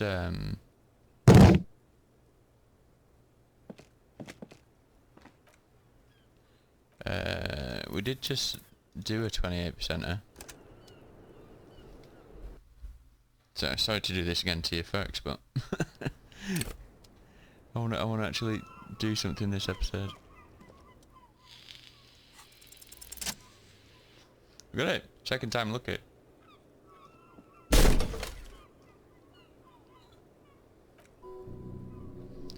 This time something cracks inside. It is an unbelievably satisfying sound. Yeah, you're telling me. Nice, the young woman nods. Well, the lieutenant cups his ear. Sounds like this time the property damage was at least resolutive. Would it hurt to look in? I thought it was Nurse's low moment, Kim. I don't know about that. The lieutenant smiles an uncomfortable smile. Let's see.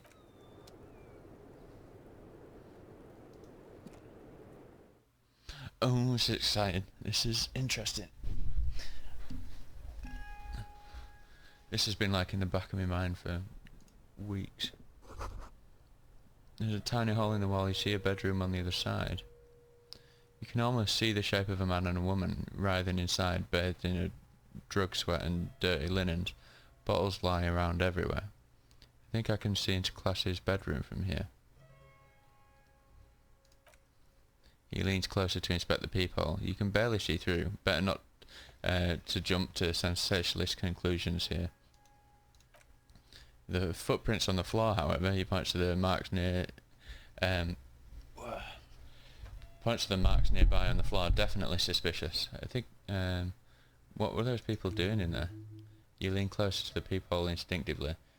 I bet they're doing something quite unnatural there. Sensationally unnatural. Finish that. Okay, so let's examine these footprints.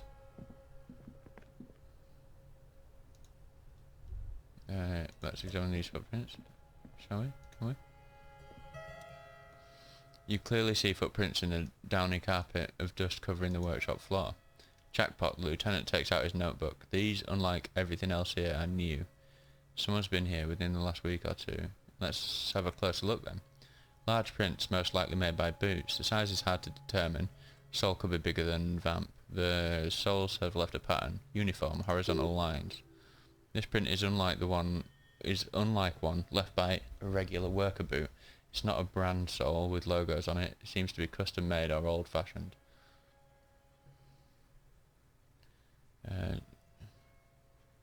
This doesn't look like the worker's boots from the hanging, does it? No, these little horizontal lines are different. They look custom made to me, or some kind of foreign print. Hard to say, it's still a boot though. This print doesn't look like the old odd-soled print we found at the hanging. You inspect the tracks closer. The size looks about the same actually. They're not the same shoe, but they could be the same person. Okay. Someone's been here within the last week or two. 3 weeks maximum from the dust coverage. It could easily have been 1 week too. You know, officer. He looks at you. This isn't bad at all. It was a good idea to see where this door leads. Commendable work bringing us to this place. Okay, what does this mean? It means someone snuck through what seems like a secret route leading to the roof, from where you can shoot our victim. This is significant. These prints, officer, could be the prints of our killer. Let's move on.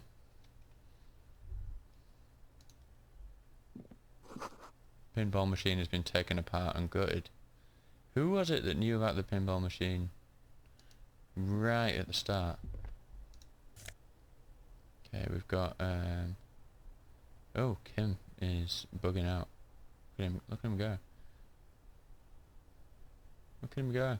Kim.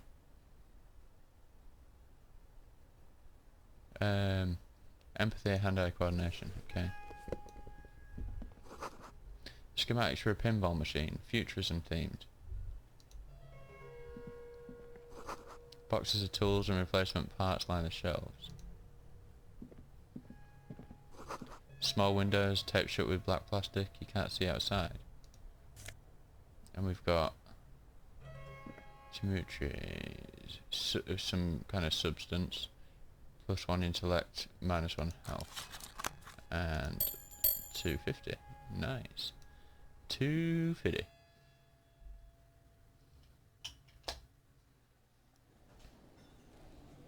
Aha. Okay. So now we're in the just behind the kitchen.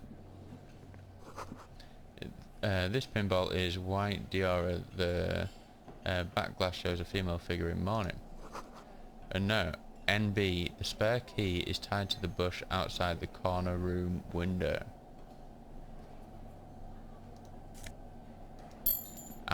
Tied to a bush outside the corner room window. NB. Do we know an NB? You see a heavy steel door with a prominent dimple lock. It's painted blue. The door is connected to the one upstairs, but how do we get through?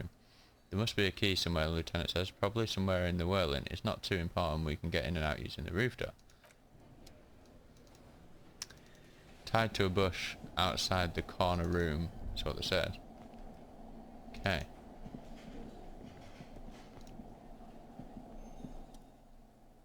The small elevator is dimly lit by a bulb that's been glowing for ages. The lattice cage is open. Invite you to look in. The smells of nougat and sweat. Your head brushes up against the ceiling. There's a control panel to your right and just enough room for 2 people to fit in. Maintenance card under the control panel reads last maintenance 10th of July 88. This elevator must have been used to transport pinball machines to and from the upstairs workshop. Look at the elevator controls. The large rectangular buttons, monte, descendre, and an international call for emergency assistance. That third one appears to be broken. The small steel plaque reads Halter 800. Halter is a Königsteiner lift company who went out of business a long time ago. Says the last maintenance was in 88. It does, the lieutenant peeks in. I say, let's brave it. This elevator was last maintained in the future. No, 88. I kind of want to say the future. No, it was maintained in 88 of the previous century. So it's not a message from the future. No, I think the bureaucrats just forgot about this backroom elevator after the revolution. So it was mostly pinball machines riding this elevator. Seems so, although it's pretty quaint for a freight elevator. He taps on the guttering light bulb. It's golden in the dark. Close doors and go up.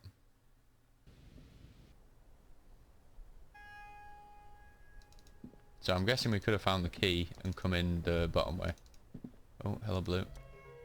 So this is where they brought faulty pinball machines to fix them up a long time ago. Everything is covered with dust now. Lieutenant looks around in the dusty, crowded room, inspecting the tools on the shelf. Looks like they gave up on fixing the pinball machines at some point.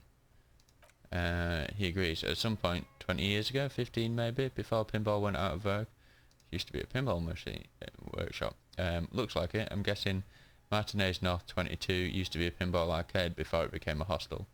There are machines left over. He taps his foot. A crack. Some dust falls off a shelf. Downstairs in the hall, next to the main door. One of them even works. I've seen one of the Hardys bang away at it. Okay. Okay. Interesting.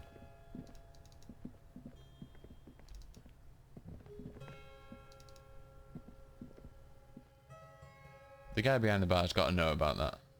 He's denied all knowledge of the room. He's got to at least be aware of to some degree. And what was the challenge with her? Let's save this.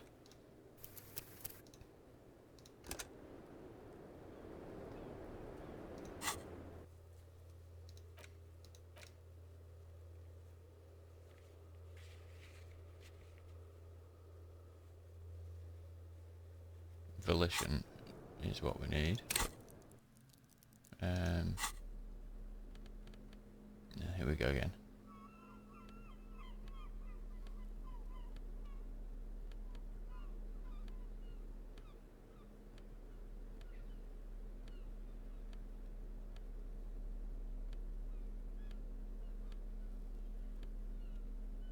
Ah, +1 volition.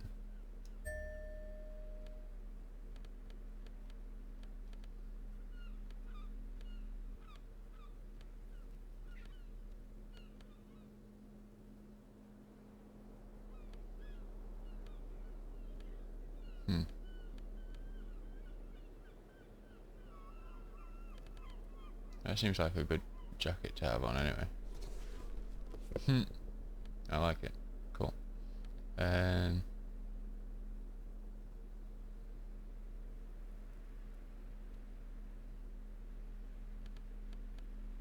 swap those lenses out for something else, I think.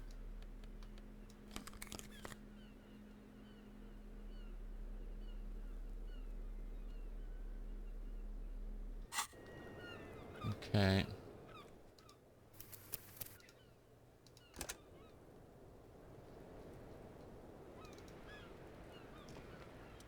I was just thinking what a nice evening it is for taking part in a murder investigation. I bet you were. Get in.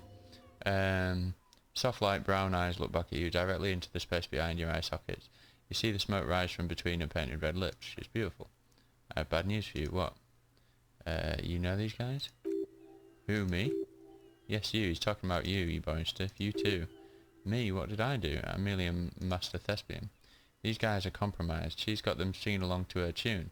The little bleeps and bloops you trust for info, you can't trust them anymore. I knew something was off. I'm sorry, I didn't catch it sooner. It takes conscious effort on your part. Just, what's her plan? You can't draw a sound conclusion. The one who usually does says, she may want to control the information rollout. Not to become a suspect. She may have a past she's escaping, unrelated to this case. You doubt it's something truly insidious. See, it's oddly moderate, probably compromised. Does this mean she's been lying to me? Yes, Mr. Thespian. There has been singing paeans to how truthful she is. She is a lady most fair and just. In his defence, to reduce him to such inadequacy, she probably had to employ half-truths more often than outright lies. That's correct, and omissions too. Can I trust the guy? A little. They're all still of limited use, interpreting things to the best of their ability. Maybe they add flair or something, I wouldn't know. I don't add flair. But when it comes to assessments of character and factual accuracy, they are not to be trusted. Not with her. Can I trust any of them ever again? Don't be melodramatic, you can trust them, just not with Miss Orange Disco Dancer here. Okay. Which ones exactly are affected? There's no way of knowing at the moment. I'm afraid it's best to assume all of them. Bullshit, man, I ain't compromised. Especially that guy. That guy's the most compromised one in here. No effing way, man. I just want to drag off that sweet menthol ciggy. Really? Quick, tell me what's under her jumpsuit.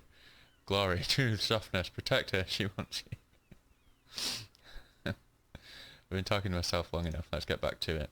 Don't worry, it's only been 4 or 5 seconds. You got this. Miss, are you manipulating me? The silence broken. She exhales a little cloud of smoke and says, God, no. In God's name, wake up. Who? What? Dear God, you've been lied to. She could have killed her lover and lied to everyone. She's not candid at all. She smoke and mirrors and will-o-wisps. She probably didn't give you a real name either. Why would she? Arrest her immediately before she further entangles you in a web of lies. Take it easy. Don't overcompensate with this course correction. Ask questions first. Yes, start at the top, choose at the bottom. It's how we've always done it. No rush.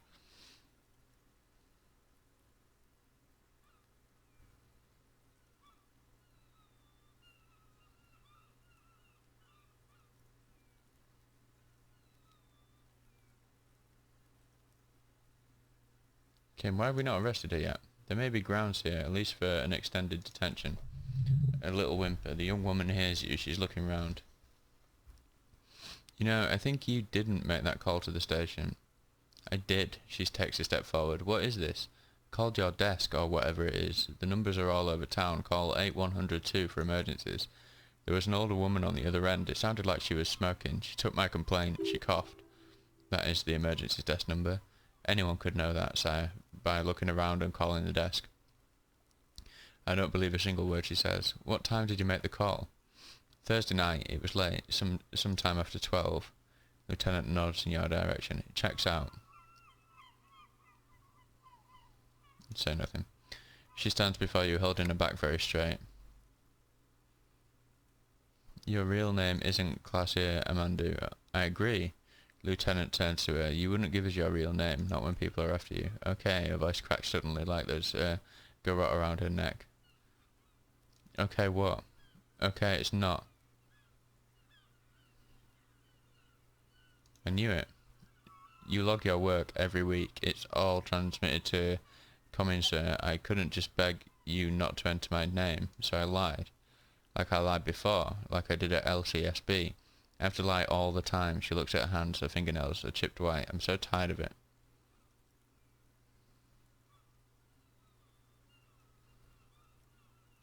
You're probably not even Miss Orange 37, are you? I am. Her smile quivers. They can never take my sash and scepter from me. Yes, they can. For lying! Was passport bullshit too, the passport you keep hidden? No, it's submerged in a plastic buoy on the coast. In the reeds, it just doesn't say Klasse Amandu, it says Anouk Meyer Schmidt. Falsified documents? Passport and visa, she nods, given to me by my employer. I can't even use them. My employer probably leaked the name, Major Schmidt, to hurt me. Why would they do that? I didn't show up to a rendezvous. They don't take that lightly, she wishes to explain. I didn't show up because I was afraid they'd do something to me. The job was finished. I'm just a liability now. Where is this boy? West of the boardwalk in the reeds, on the coast there. She points towards a clump of ruins on the western horizon. I put it there when I first arrived. Haven't been there since. I'm not sure I could ever find it now. It's useless. Okay, we'll check it out. Lieutenant makes a note of it. You're welcome to it. It's in the reeds northwest of here, past a broken sewage pipe, right near the waterline. Tell me your real name.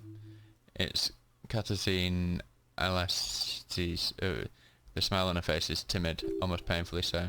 It's a grad name, Ziemsk or Yugograd in origin. Not occidental at all. Smells of motor oil, tiger, economic desolation, and rock music-infused alcoholism.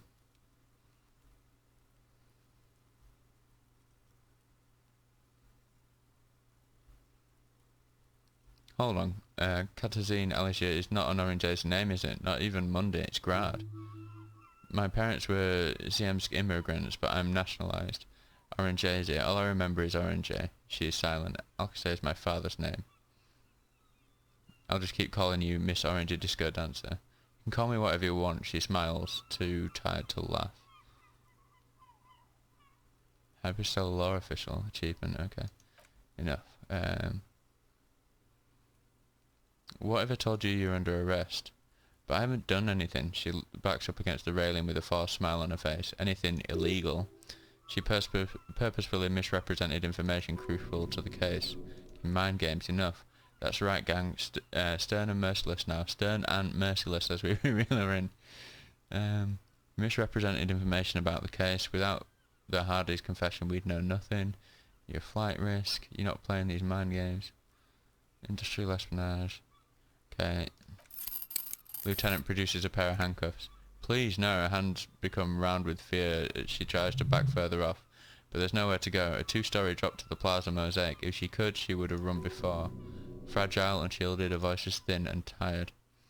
I think I know who did it. I know who shot Lely. You know it wasn't me. Why would I do it? I have no motive. She knows something. What do you know? Who shot him? She's silent for a second, as if looking into herself for certainty. Then, in a hushed voice, she says, Ruby. That's convenient, isn't it? Why do you think it was her? She has this thing for me. Ever since I met her and the boys downstairs, she's been pretty frank about what she wants. And what's that? Sex and more. I made the mistake of confiding in her. I told her I was on the run. She started protecting me. It became an unhealthy relationship.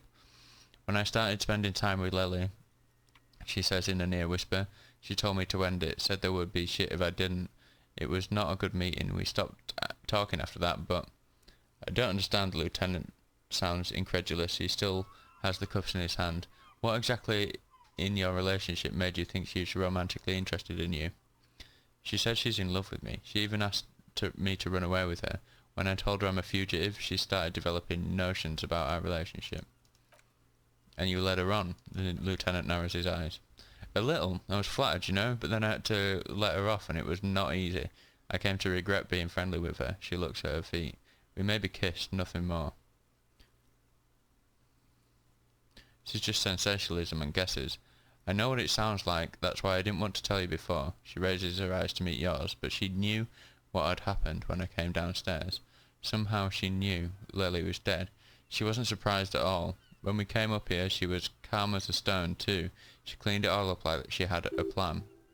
This is a familiar theory. You had it too, remember? Could it be that Ruby was covering up after herself, the lynching? Yet again, you're coming up with this. The worst thing is, it may be true. If you didn't have a relationship with Denise, was she threatening you? And how could she have killed him? You've been trying to kick that door down, right? She points to the bar door next to the window. Maybe it leads downstairs. She could have come up to the roof through that, then taken the shot right here where I stand. It was dark outside, I wouldn't have seen her. Then slipped back downstairs without anyone noticing. That is possible. Interesting theory. Did she know that door exists? Had you been out here with her?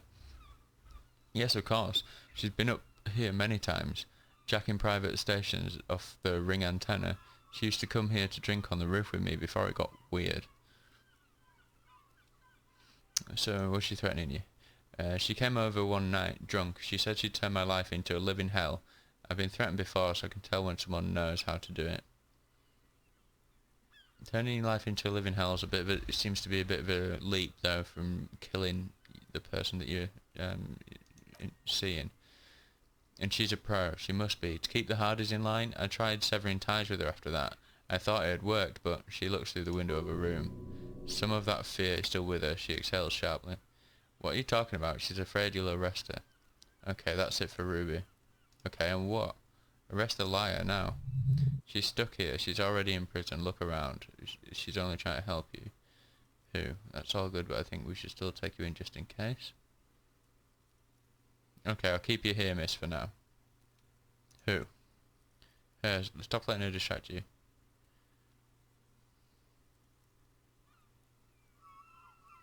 I kind of want to push her a bit more just to see if she changes the story again.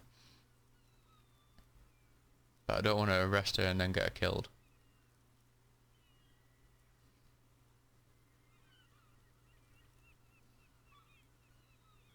Can I save now?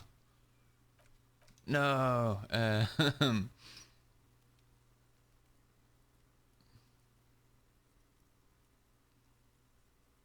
It says step a little bit closer. It doesn't say arrest her. Right, I'm going to cross my fingers, hope we don't actually arrest her here. Still, she says, her voice breaking. After all this, sir, please, it's a shitty world and I know I'm shitty too. I know her hand turns into a fist, slowly crushing the cigarette she's still holding. But I don't deserve to be sent to the moral intern and grounded to paste just because I disturbed the sanctity of accounting at some multinational. She's gearing up for a last stand. This is it. What other option do I have? You have those station calls, right? Where I have to show up at the station or I'll become a fugitive. You can write me one. You don't have to take me in right now. I promise I won't go out anymore at night. I'll be right here. I know you can do that. Just let me come in on my own in 2 months, or maybe even 1 month. That's all I need. I do have a form. He looks at his notes. That's it. I'm calling it. Kim is beyond compromised. Definitely, sire. What do you deserve then? I don't know. She throws away the cigarette. To spend my days with smoke and drink and dance, wallowing in shit, just like everyone else. What will have changed in 2 months or 1 month?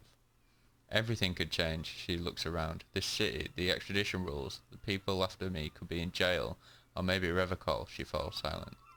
Maybe Revocol could be free. I could be tried in a free Revocol, an independent state that doesn't hand its detainees over to the moral intern. Free Revocol. There is a low, distant rumble on the motor track. A great machine shaking the pillars down south. Electricity runs up his spine.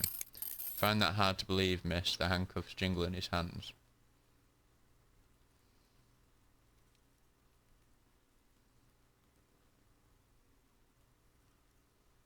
I also find that hard to believe. Don't. The world can change. It has changed before. She looks at you, frozen to a spot. It's not the answer she was hoping for. Thought that you were some kind of patriot or communard, did she? This was her last card. There's nothing more she can say. The final decision is yours. You alone stand on the throne of your mind. Okay. She looks at you in silence, her face filled with fear, lips parted. Wait, if you arrest her, Kim will have to transport her. You'd be without your partner for the rest of the day. Shuppy's making it.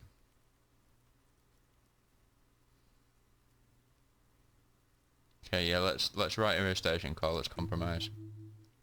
I won't. She takes the slip. Let's write you a station call, Miss Orange. If you miss it, I can't help you anymore. I won't. She takes the slip, shaking visibly, then she collects herself. This may have been a grave mistake, sire. Maybe, maybe not. Mercy is rarely a complete mistake. I promise I will be right here all the time, nights too. I'll help you any way I can in this investigation. I will be at Station 41 in 6 weeks, she repeats, I promised. She slowly lights another cigarette and steadies her breath as if in the presence of some tiger. This is not the end of this.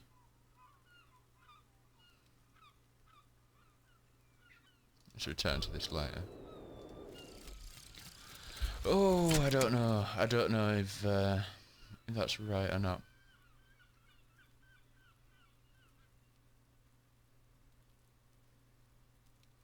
For the rest of the world, the Ace's Law is just some cool Revocol thing, politically neutral.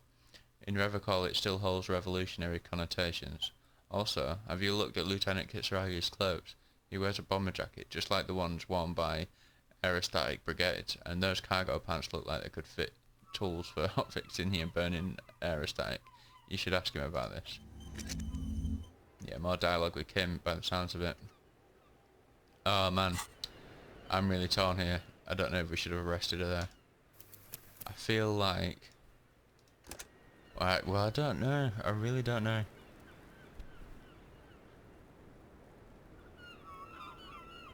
I still think she's got more to tell us.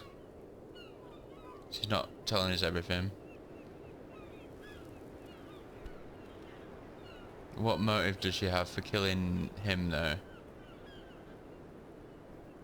Maybe it's part of her industrial espionage. No, I don't buy that. Well, I think we're going to leave that here for today. And yeah, we'll come back. We'll see what we need to do in the next episode. I think it might be time to start the next day. And there's some things we need, easy things to cross off the list, and then some other things that we're going to have to search again on the other island, I'm sure. But yeah, thanks for joining us, and I'll see you in the next step.